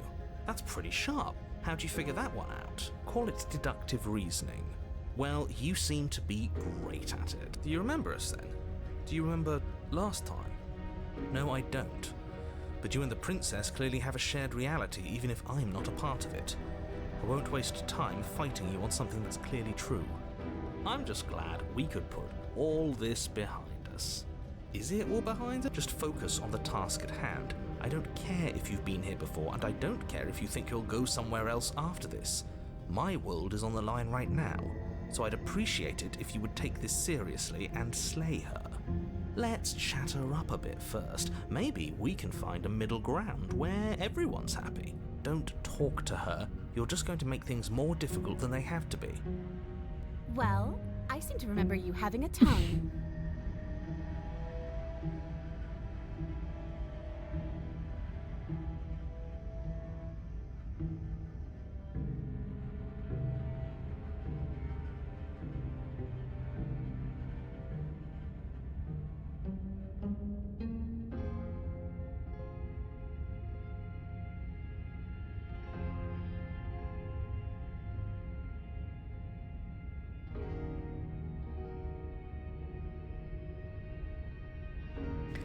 I don't want to hurt you, but clearly there's some broken trust. Take this as a gesture of my goodwill. Give her the blade. You can't be serious. Now, hold on. We should put this to a vote.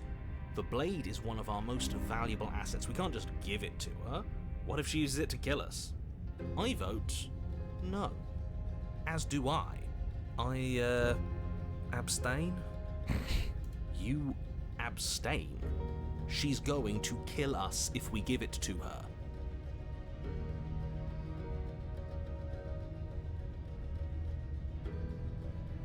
This isn't a democracy. We're giving her the blade. You're going to get everyone killed. You know that, right? But of course you do. You toss the blade at the princess's feet. She eyes it with suspicion before kneeling down to pick it up. I wouldn't have done that. Why did you? Because we're not the same. You hear a clanging of metal against the dirt floor and the chains fall from the princess's wrist. She could have gotten out of those the whole time. That sneaky little... A woman after my own heart. It's a shame we just gave her a weapon, because if I were her, I'd use it on us right now. Luckily for us, you're not her. Oh, we sure think alike, though. I can promise you that. Whatever you say next, you better make it count. She creeps forward, taking one cautious step at a time until you and she are face to face. What do you think happens now? We make out? That's up to you.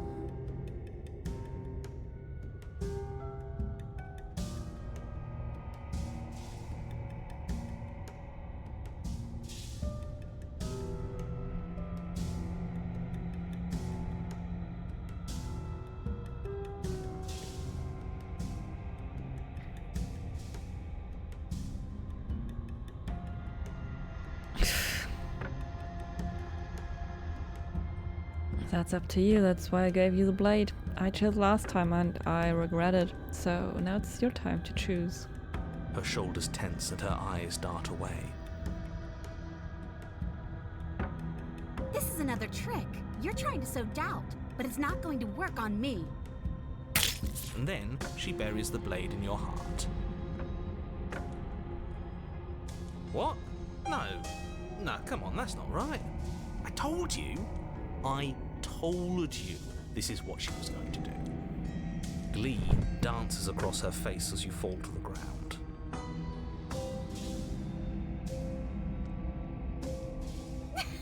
I did it. I got you. You... The princess seems to tremble, her smile fading quickly, replaced with concern. Her nervous eyes brim with tears. Why? Why did you let me do this? But you don't have the strength to respond, nor do you have the time. Everything goes dark, and you die.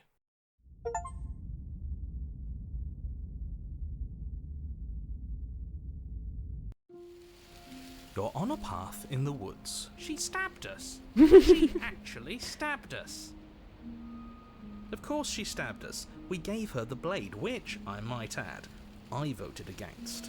But the whole point was that she wasn't supposed to do that. The whole point of giving her the blade was to break the cycle of violence, and she just killed us. Oh, I love this game. I guess it really doesn't matter if she killed us, though, right?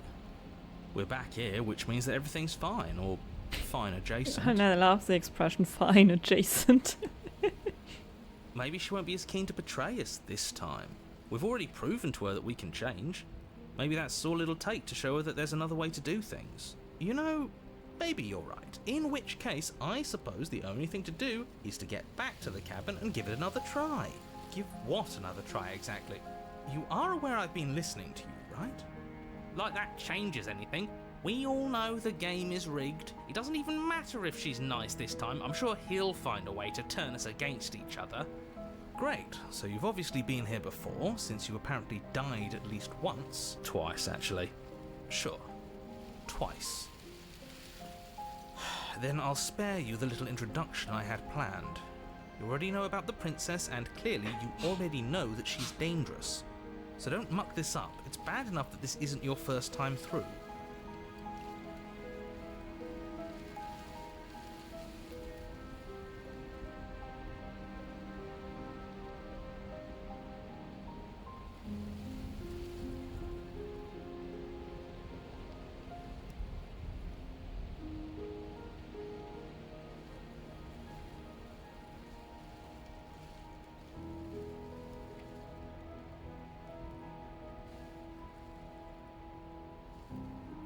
You sure seem to be taking the whole looping thing in stride. What do you want me to say?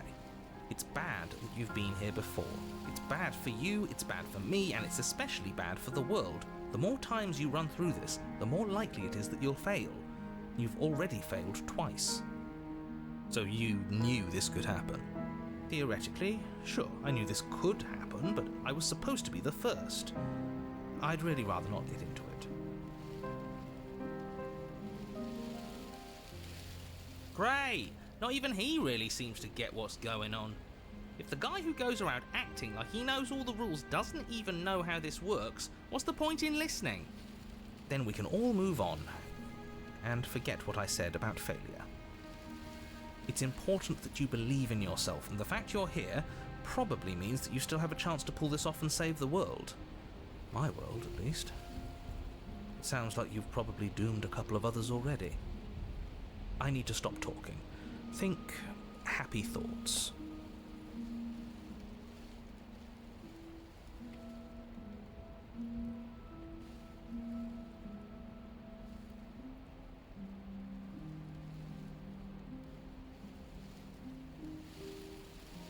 This place is different, it keeps changing. Wonderful. If the woods themselves are changing, then that's all the more reason for you to take this seriously. It would mean your grip on things is slipping, which, in turn, likely means her influence is spreading. Someone's in the know. I've had enough of these annoying little secrets. If you want us to do this, you have to let us in on your game already. All of your game. I've already said too much. The more information you have, the more difficult your task will be. Don't listen to her, definitely don't free her, and if you can, don't even think about her. I'm going to free her. Please don't. I'm with him. If our previous encounters have taught us anything, it's that freeing her is a bad idea. Let's just see how the wind blows. I'm not opposed to saving her, but let's not rule anything out just yet. Let's see what she has to say. Stop sitting on the fence and pick a side already. We don't need you waffling when things get hairy. I've already picked a side. Our side. I'm here to make sure that whatever happens, we wind up on top. Because that's worked out great so far. Well, we're not out of the game yet, are we? And again, I'll have you know, I wouldn't have gotten us killed last time. I wanted to stab her in the back, not hand over our precious backstabbing implement.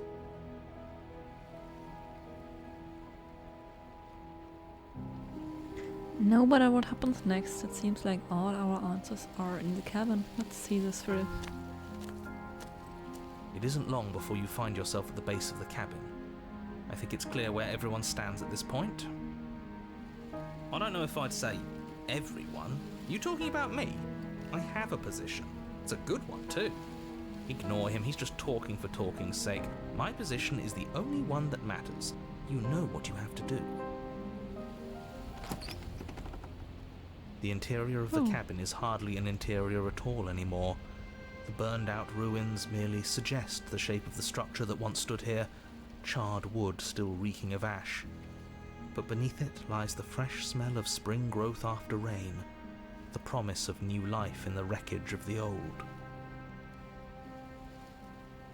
The only furniture of note is the crisp shell of what was once a table, a pristine... Wait, this isn't right. There's supposed to be a pristine blade. Why isn't there a pristine blade? We gave it to her last time. She can't still have it, can she? But there's also another door. Well, it's not here. And if she has it... Let me guess. You want to get all chummy with her. Look, as far as I see it, if it's between him and her, I say we side with the one who has the weapon. It's just a smart thing to do. I wouldn't be so hasty. I'm sure the blade will turn up somewhere. She can't have it. That's not how this is supposed to work. Of course we don't get to make a choice about the blade. Every single time we come back here, something has to be different. How do we even get down there? The only thing I see is a mirror. Yeah, why didn't you mention the mirror? I didn't mention a mirror because there isn't a mirror. But he says there isn't one. That's got to count for something, right? Yeah, it counts for something. He's either a liar or he doesn't hold all the cards. But I think we already knew it had to be one of those. So, is the door to the basement behind the mirror? I promise you there isn't a mirror and there isn't a door to the basement. The entrance is more of a burned out frame than anything else, and it's right there on the far side of the room. Do you really not see it? You step forward and approach the scorched entryway leading to the basement, hesitating before you begin the descent. Might as well take a look while we can. There's nothing else to do here now that the knife has been taken from us.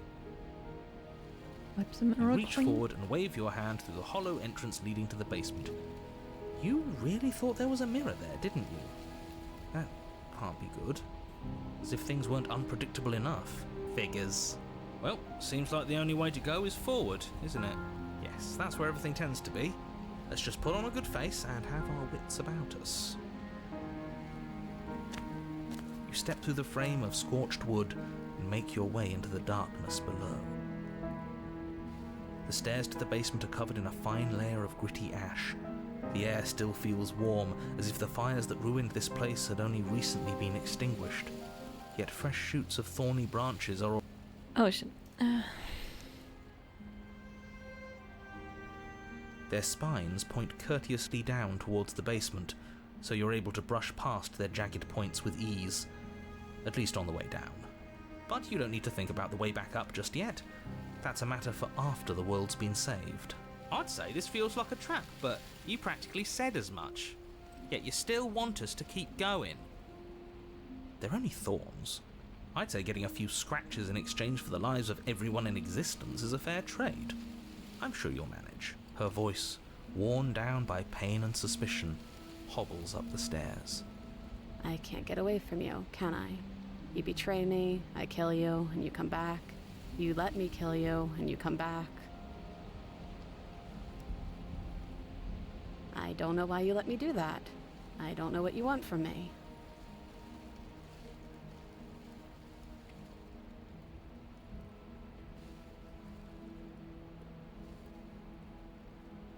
I don't know what I want. I never really chose to come I here. think you know how this goes. I'm down here and I can't leave. So, come down and talk.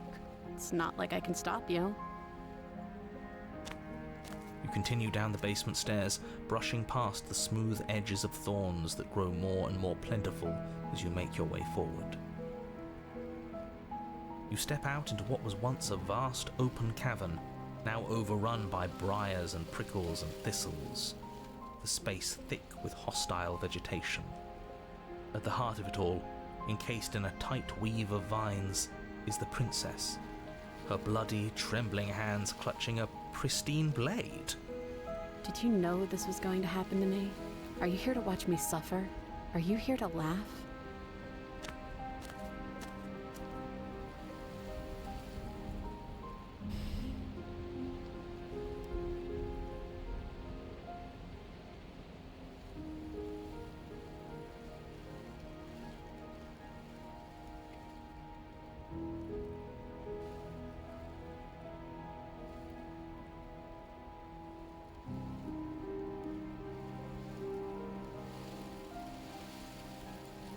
I'm not here to laugh. I'm here to free you, if you'll let me. I want to trust you. Her grip tightens on the blade. But you're hiding something, aren't you? Why would you help me if you weren't helping yourself?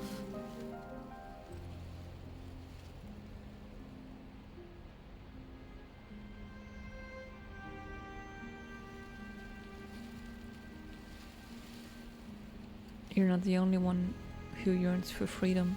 I'm as trapped as you are. I think we need to leave together. The princess clutches the blade closer to her chest. That sounds nice. I'm so tired of the bad blood between us. But it's hard to let it go. You've hurt me.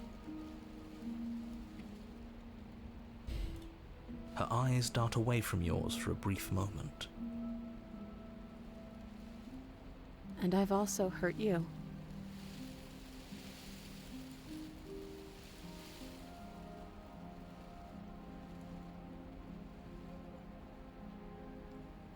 Can I take the blade now?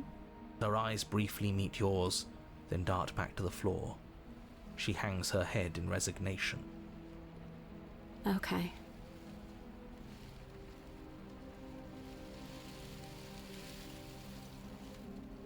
Reach for the blade. You reach towards her bloodied hands, laying your palm on her trembling fingers.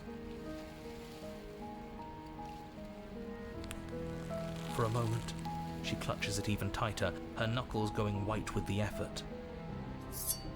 But then the tension fades. Her grip finally loosens and she allows you to take the weapon. You carefully pull it free from the thorns, though they scrape at your skin, leaving red trickles of fresh blood all along your arms. I'll be damned. She really gave it to us. It feels like it's been so long since we've held real power in our hands. I wonder what we should do with it. We free her, obviously.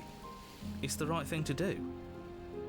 I think you're right. She's as much a victim in all of this as we've been. Besides, it would really stick it to him to free her. Or, hear me out, we slay her.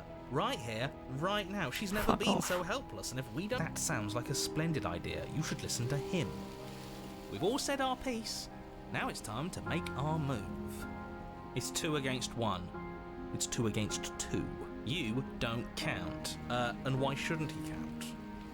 Because he's clearly not one of us. That doesn't matter. He's been with us the whole time. He should get a say. So, did you mean it? Or was I a fool to hand my life to you?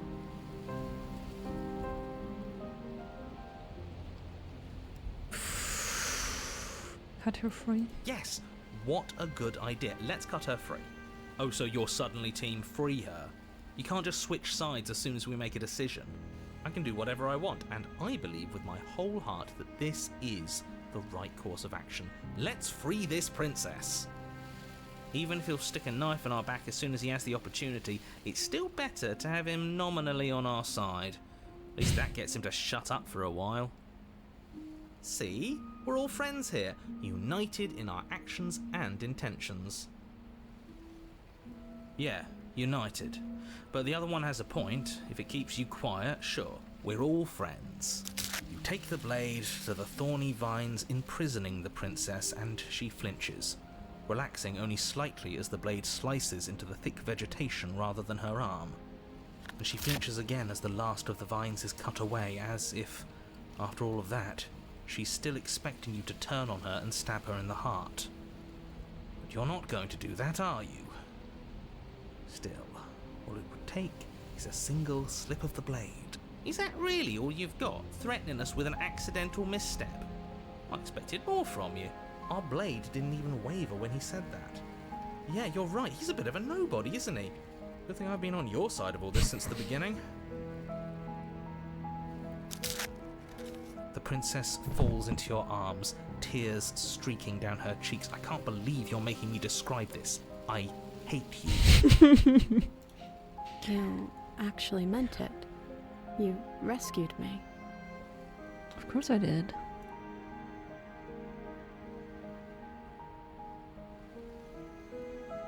She smiles, her hand slipping into yours, and the two of you rush to the basement stairs.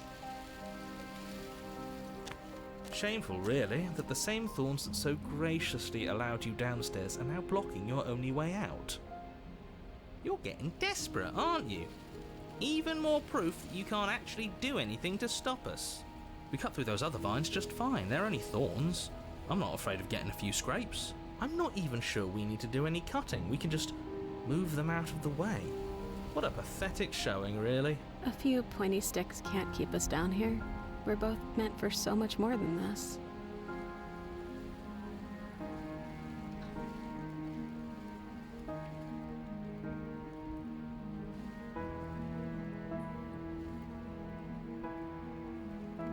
Cut into the thorns. As you swing your blade into the thorns covering the basement stairs, they yield. Both you and the princess ascend the stairs without obstacle. This is unacceptable. The second you step out of this cabin with her, the world ends. Do you hear me? What did the world ever do to you to deserve this? It feels so good to hear you say that you're admitting you've lost and we've bested you at your own game at last. I don't care what happens now. That's all I've wanted. You and the princess hesitate at the cabin door. This is your last chance. We've already made our decision. We're finally leaving here together, aren't we? And all we had to do was trust each other. It wasn't easy, but I'm glad we finally could. Step into your freedom. Hands clasped, the two of you open the door and step out into a new day, you irredeemable murderers. What do we do now? Where's everything going? Why is it so cold?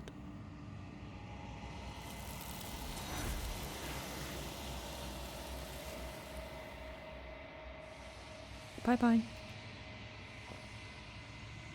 She's gone. And there's that mirror. But it feels so bad.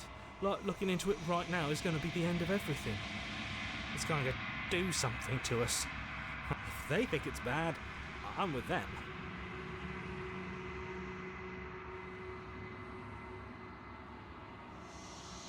It's not the end. Whatever's on the other side is going to be nice. Okay. If you say so. We'll trust you. So, this is all going to work out? Finally! We're going places.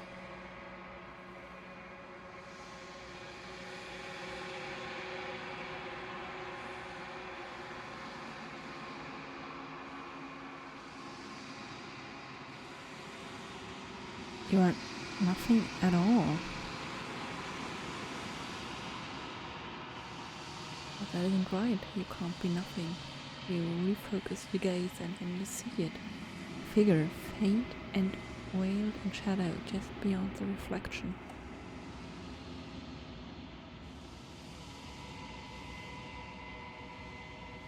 Are you me? I think you know what I am. A crack slides down the center of the mirror, splitting the image in the glass in two. And then another crack formed, and another, turning the mirror into jagged shards of broken glass.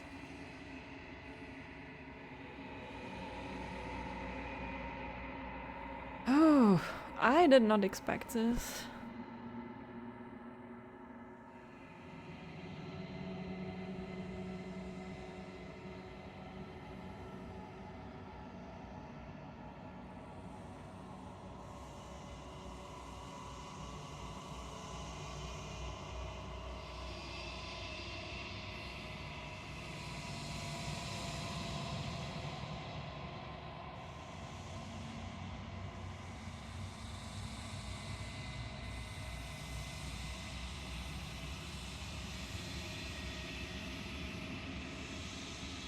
If you're not me, then what are you? I'm an echo, likely one of many. Somebody made you after all, and I'm what's left of him. Not that I'm the only one who can make that claim. I'm sure you've met many others like me.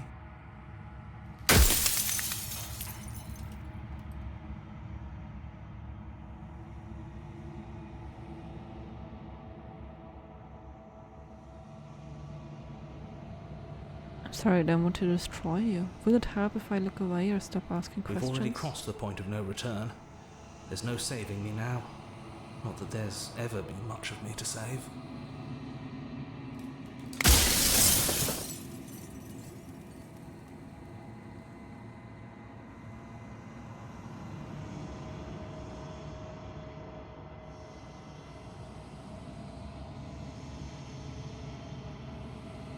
What is the princess? Did you make her too? She is the shifting mound, the ebb and flow, the capacity to change.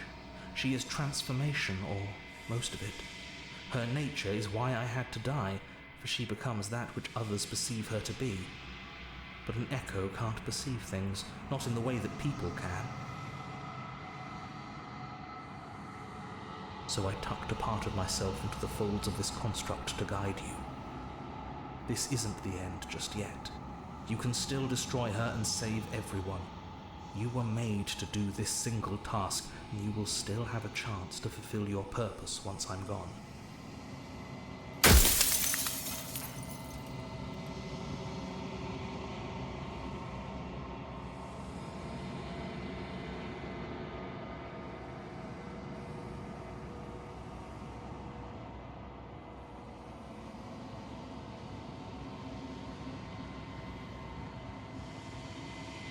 Why would you want me to destroy the concept of transformation?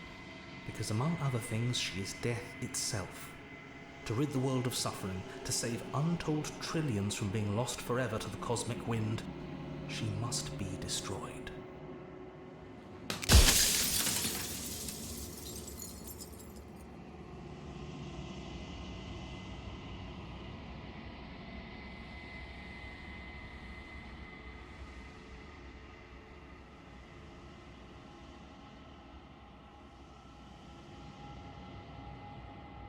What would it be like to live in a world without her? Light, burdenless, an eternal pattern of forgetfulness leading into the joys of rediscovery. Everyone will be with the ones they love. No more fear, no more howling chaos. Just life, forever.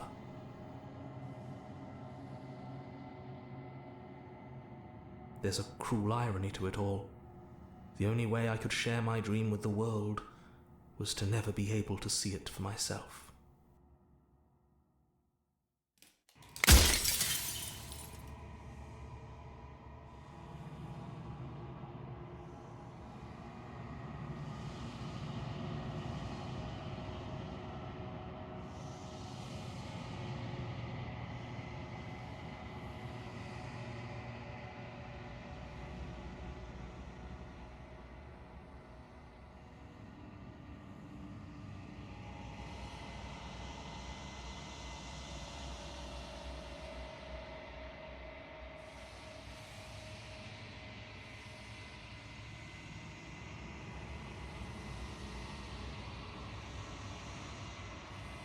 I'm pretty sure death is good, actually. Important, even. If that's your belief, there's nothing I can say to move you. You haven't died. You cannot die. So you can't grasp the abject horror of dying.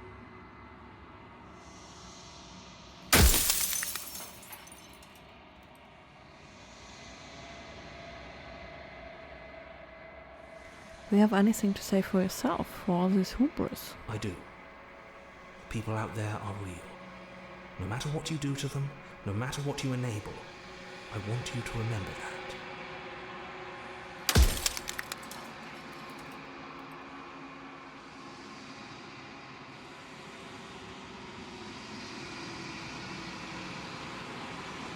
If I destroy her, won't I be alone? Yes, you will. But it will all be worth it.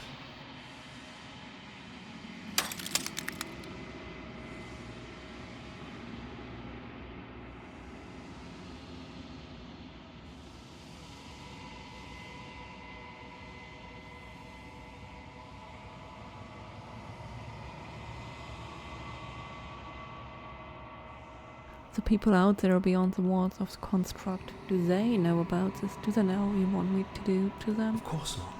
The only way this construct could function was if nobody knew what it was doing. But the bones of the universe are old. It's on the cusp of its dying breath, and the people out there are consumed with thoughts of oblivion. When the patterns are wiped from the sand, when the board is reset, who will remember them?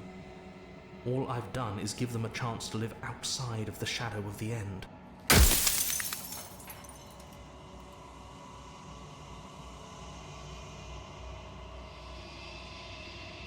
Others like you. You've said something like that before. Has every narrator really been different? Of course. That is by both necessity and design. This construct you're in exists in many places at once. Anytime you failed, anytime you thought yourself dead, it would restart and shunt both your consciousness and hers into another world. But you'll be awake soon, and then it won't be able to work like that anymore. I run out of questions.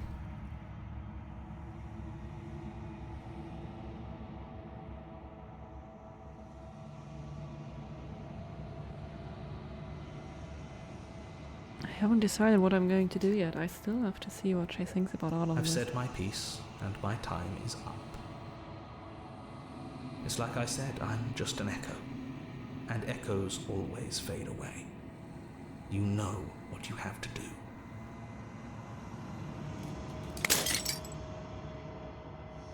As the final fragment of glass shatters, you see yourself with newfound clarity. You are the long quiet, a vast and nascent god, and it is finally time for you to wake up. All of this is you. Proceed to the cabin one last time.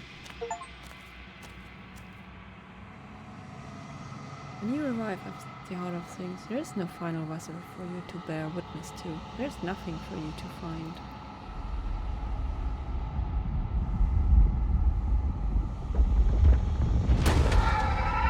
What's up?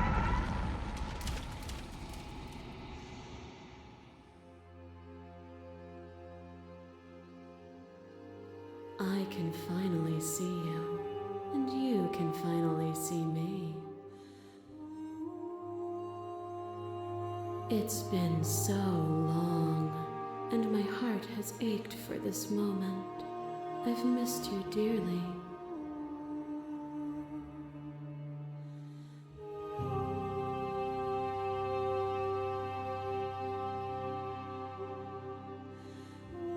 I've missed you too.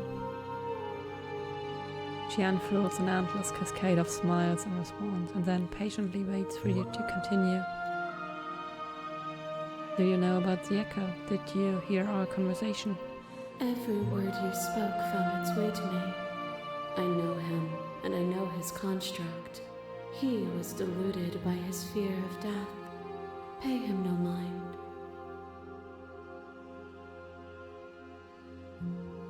I am the long quiet, but I don't really know what that means. Names are their attempts to capture that which cannot be captured. They call me the shifting mound, a pale imitation of what I actually am. What happens now? Ever the passive player, always reacting and never acting. But it's woven into your nature, isn't it?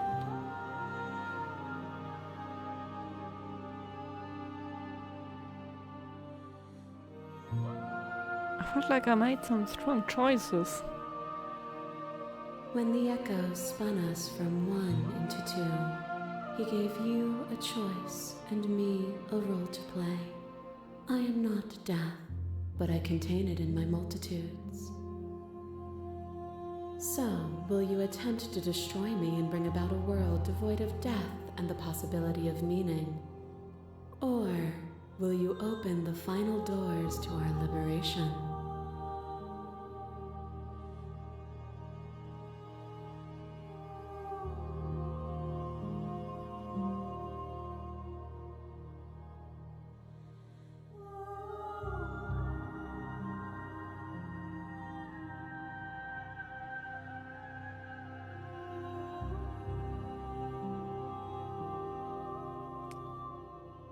There's so many stories we left unfinished. Can we really just leave? Even as your eyes begin to open, you still hold on to the notions of is and is not, of beginning and end, pitch black islands in the blinding light of the infinite. There is nothing to resolve, nothing restraining us but us.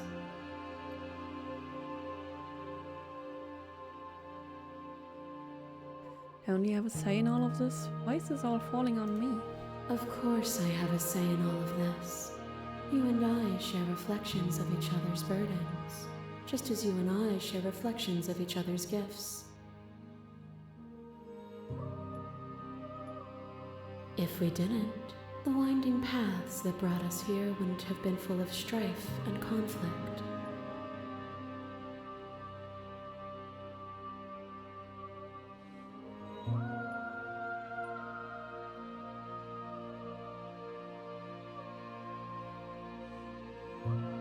Let's talk this through. I still have so many questions, and I need answers before I can make a choice. My very nature is paradox, as is yours. You cannot use words to grasp at things that are beyond their reach, and you cannot rationalize that which defies logic. But violence and passion are dances that both of us know well. If this is what it takes to enlighten you, then so be it. What's up? A thought is a vine, and some thoughts nurture thorns that bleed the soul, and endless growth that blots your vision and strangles your trust.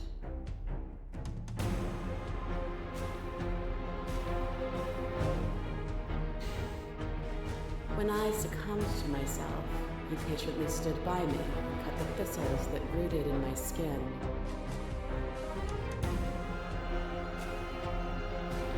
Your compassion is what freed us both, but compassion is a thing that must be nurtured, and you cannot nurture that which cannot change.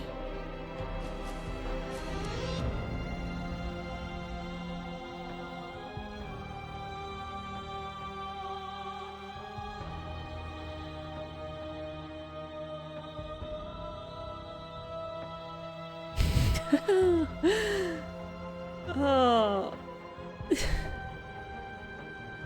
I love the options.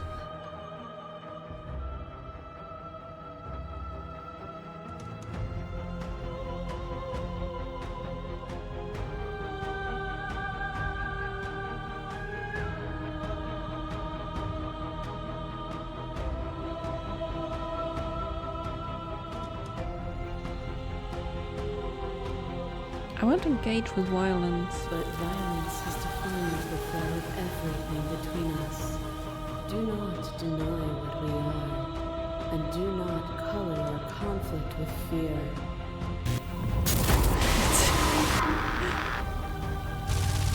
Shiver passes through you as unseen fingers dance across your skin. They remember the violence you inflicted on them, and yet they don't return it.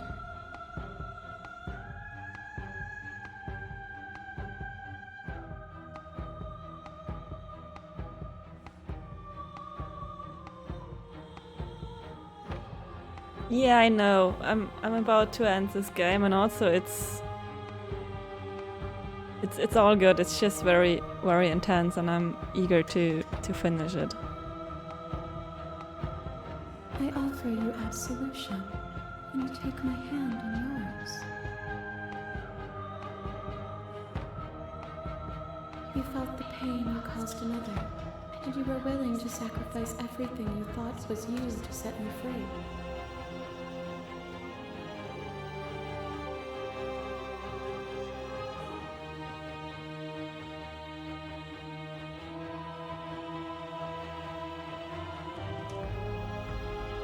Without sin, there is no redemption.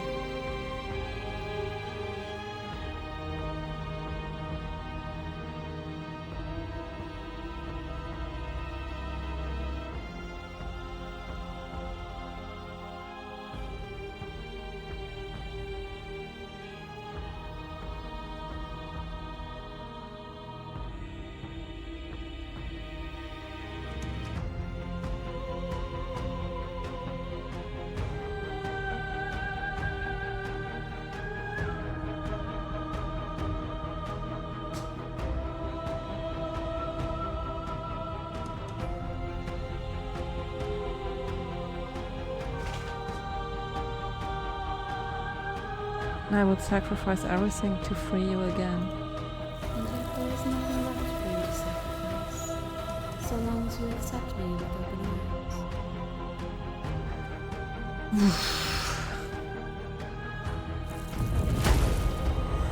To question everything is to deny the truth in front of you. By believing in your suffering, you make your suffering real. By believing in your limitations, you placed a shackle on your neck. Can this game stop throwing truths at me? Bound for eternity, we saw the need for impermanence, and it was through that need that you carved our freedom.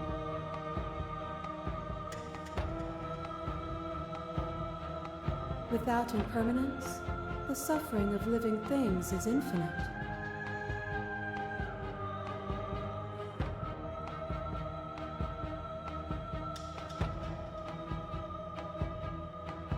Would you strip my gifts away and leave everyone to suffer in the dark?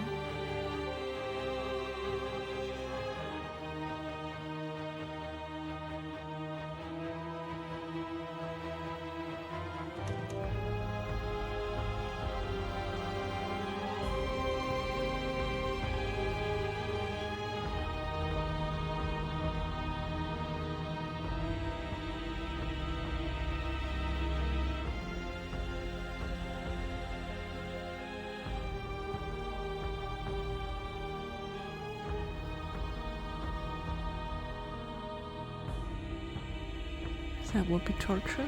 It would. Our purpose is to be and to experience, and their purpose is the same. To be permanent is to cease. To be paused is to be trapped. Let's pause here to see what happens. Nothing, okay. I crush you. I bleed you. I grind you to paste. My scars are a memory of what you used to be to me. I want those feelings back. You run, but you do not run away. You take me somewhere new, somewhere we can dance like we used to. But I could not follow your steps. There was no better gift for me than the gift of defeat. You showed me how much more I could be. We made each other better. To have no challenges to fade into nothing. A life without obstacles is no life at all. True.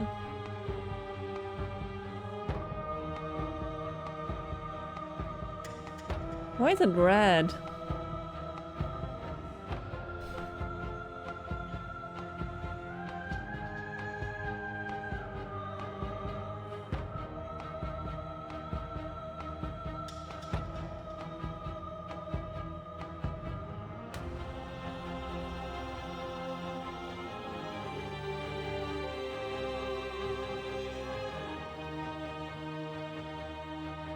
We've both become better for what we've been through, haven't we?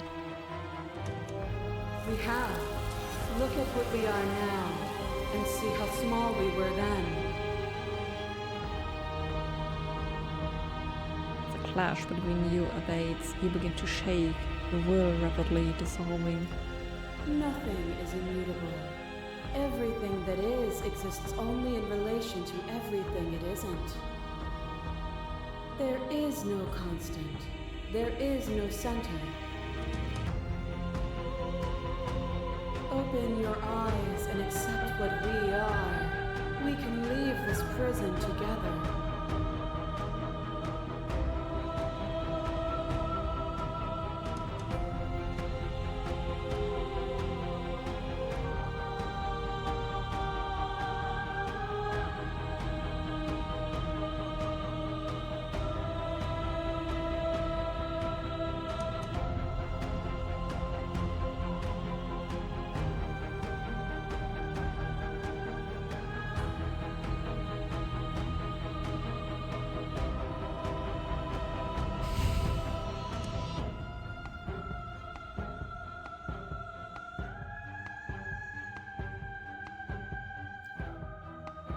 What do you think happens if we leave here? This universe dies, and a new one is born.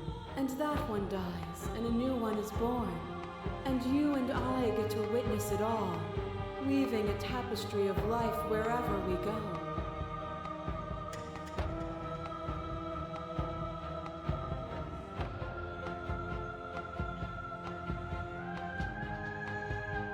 You've done everything you can to make me understand your perspective, but you keep dismissing mine. If you think you can change me, then I must be able to change you.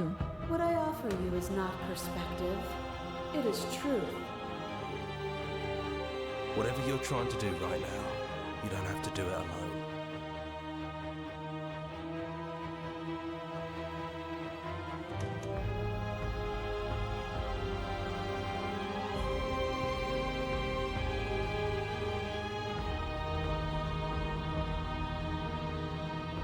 Which hero are you? All of them?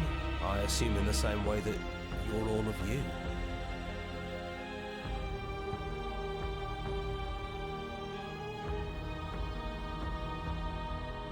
I thought you died whenever I looked in the I mirror. don't think that's wrong, but I'm not sure it's right either. But we can worry about all that later. She's too many things all at once out here.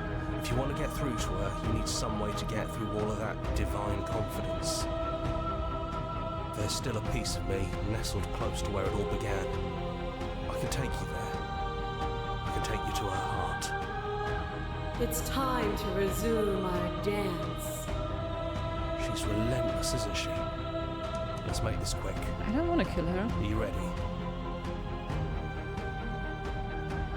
I can do this out here on my own. You can't, and lucky for you, I'm not going to let you try. What?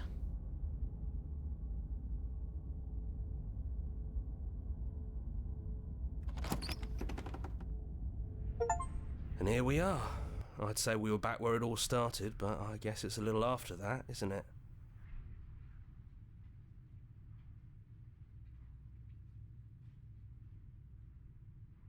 It's a painting.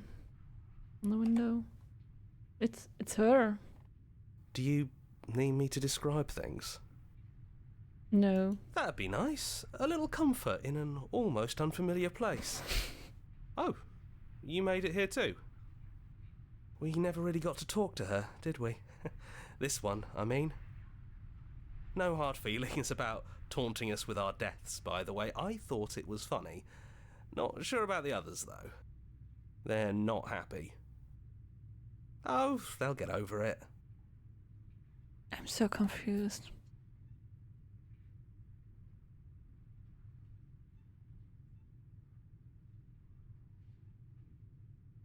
Is it just the three of us? Did anyone else make it to the It's cabin? just us.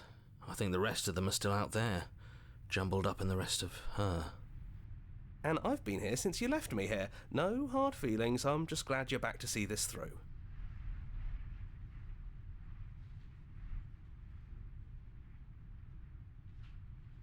If Zero still stands, could you describe the cabin to us for old time's sake? Yeah, of course. The interior of the cabin is, well, it's not really a cabin, is it? It's that terrifying blend of everything. Only it doesn't feel so terrifying anymore. It's still shaped like a cabin, it's just different in places. There's still walls, a door to the basement, a table, that knife. Windows. You know, come to think of it, I don't think he ever really included the windows in his cabin descriptions, did he? He did not. I always thought they were implied. He never mentioned the mirror either, but that didn't mean he implied it was there. It's gone, though. I think it did whatever it needed to do. And I know you're still trying to find some middle ground, but if things go south, we're going to need that blade. No. The narrator really gone? Yeah, it's dead silent in here. Whatever it was that was left of him, I don't think it could handle you waking up to godhood. Pretty sure he got obliterated. Really goes to show how much you've grown up. Killing somebody across every iteration of reality just by existing. I don't even know what I would do if I were in the driver's seat with that kind of power.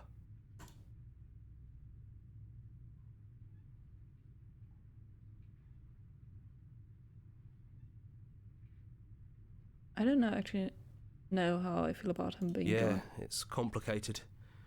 He put us through hell, but he's been part of us since the very beginning, hasn't he? It's not complicated at all. I miss him. I feel bad that he's gone. Enters the No basement. blade it is. I'm not sure what we'll be able to do without it, but your judgment has gotten us this far. If that's what you think is best, then that's what you think is best.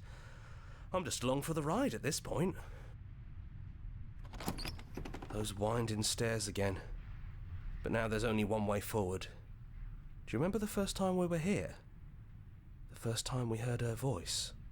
Yeah, it was a real mess. Stopped being fun pretty quick. It's okay. You can come down. The stairs won't bite. Not this time.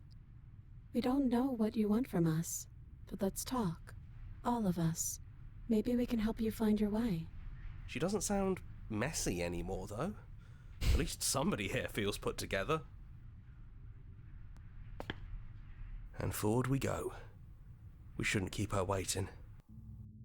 That was easy compared to last time. Just stairs. No weird fuzzy stuff or nonsense trying to pull us apart. Yeah, that wasn't so bad. So you didn't bring the knife. After all the lives we've lived together, and all the lives we haven't, you somehow found a way to move outside of the script. Are we missing a page?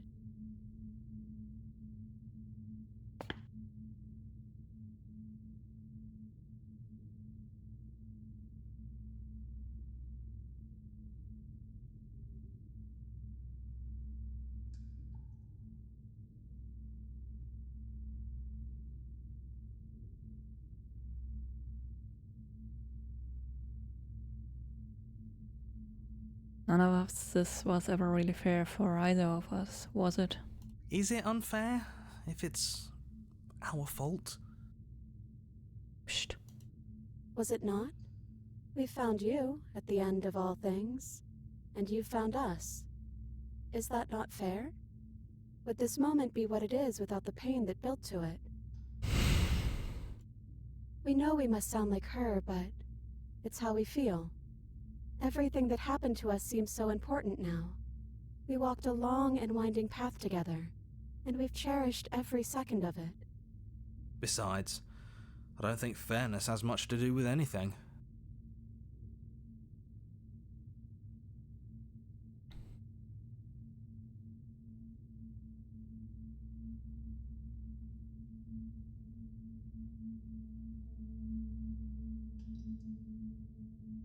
No, now that we're here at the end of everything, can you finally tell me your name?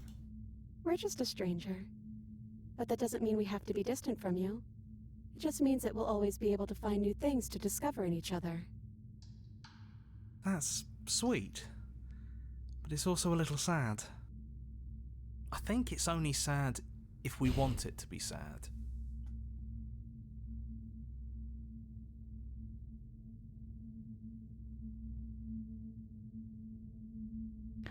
I never got the chance to talk to you before you were taken away, not you at least. I'm sorry for what I did to you. That's okay. No hard feelings. In a way, you helped us become a version of her. But we weren't very good at it. A conversation with us then probably wouldn't have been very insightful. That's probably why we were taken away. That's all we had to offer you. It was time to change again. After all we did, she's just forgiving us. Just like that. You know, that means a lot.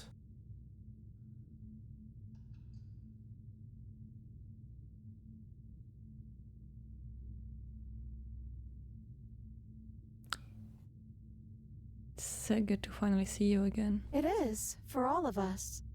We've seen so many threads of stories told between us, but this moment is unexpected. Even when we've seen it all, you still managed to surprise us.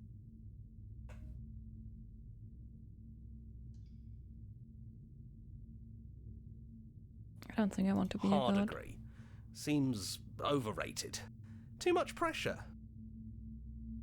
But that's what you've always been, even now. You can't put aside such an important part of who you are, and neither can we. So, you might as well embrace it.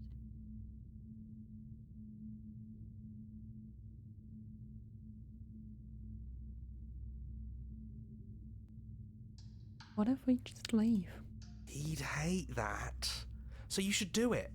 Even if he isn't here anymore. It's the spirit of the thing. Leave? But what would happen if we left with you? Would we exist inside ourselves? Are you sure you want to find out if that's possible or what that would mean for you? Is that what you want?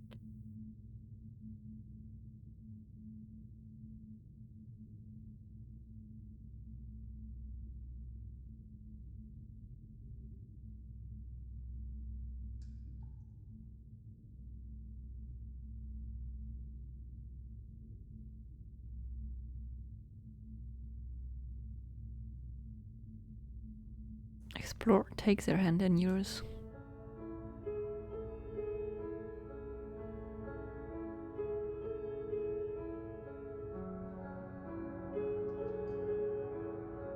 Not knowing is exactly why I want it. We knew everything out there, but we don't know this. I want this.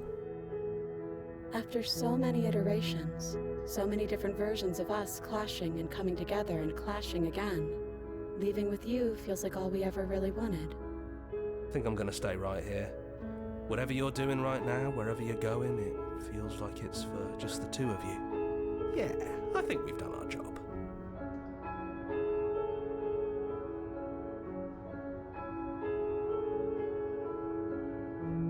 Are you two going to be okay We're not alone? alone. We have each other. And I'm sure we'll find the others. Hands clasped together, you and the princess leave the basement behind for the last time. It's quiet as you ascend. A comfortable silence filling a space that used to be flooded with violence and words and noisy sounds. There's an energy in the silence, an electricity, the anticipation of the unknown. At the top of the stairs, the princess stalls, eyes fixed on the cabin door.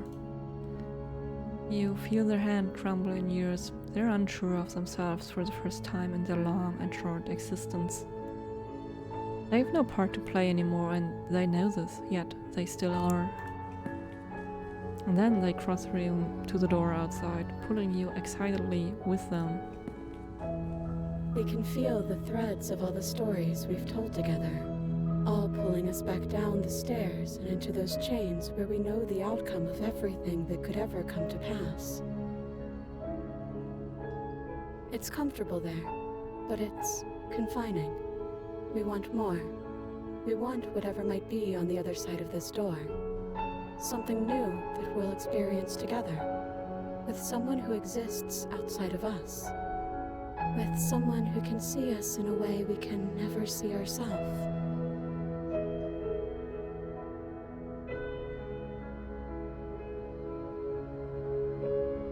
Neither of us knows what it's going to be like out there. And that is why we're here. We can't wait to see it with you.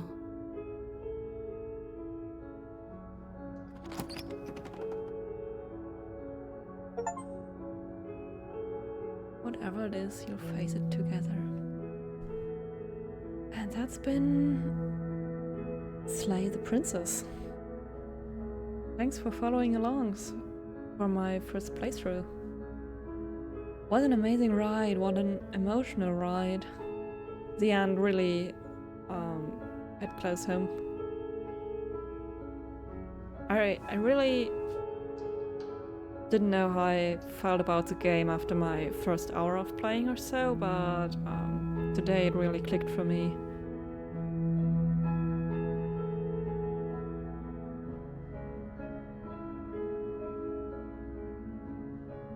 Let's wait out the credits as it is tradition. Also, I'm curious about the apparently a feature to track all the possible endings was added into the game, and I'm curious if I'll be able to access it from the menu.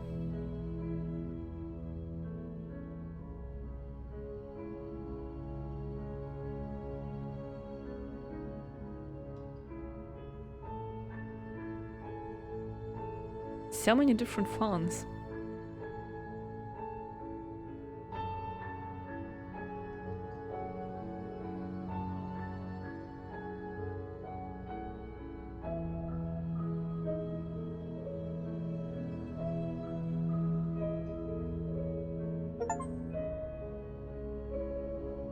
Finish the game. The good ending doesn't count.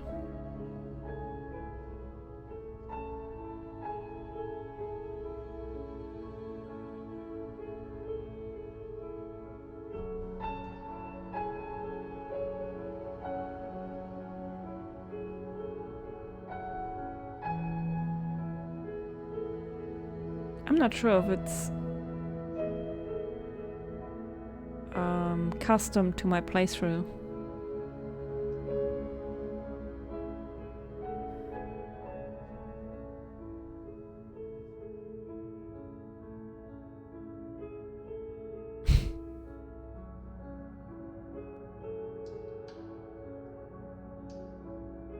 Make your playlist. Turn to main menu.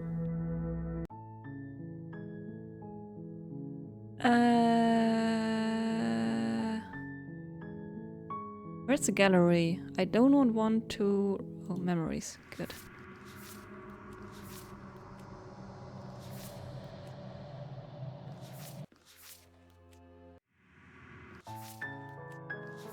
There is a lot to be unlocked.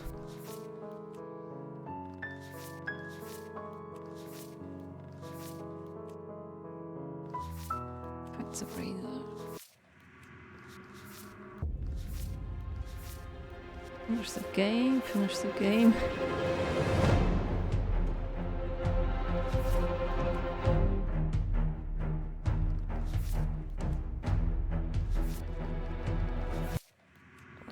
to be unlocked. So many princesses yet to find. Excited about my next play session on next Tuesday.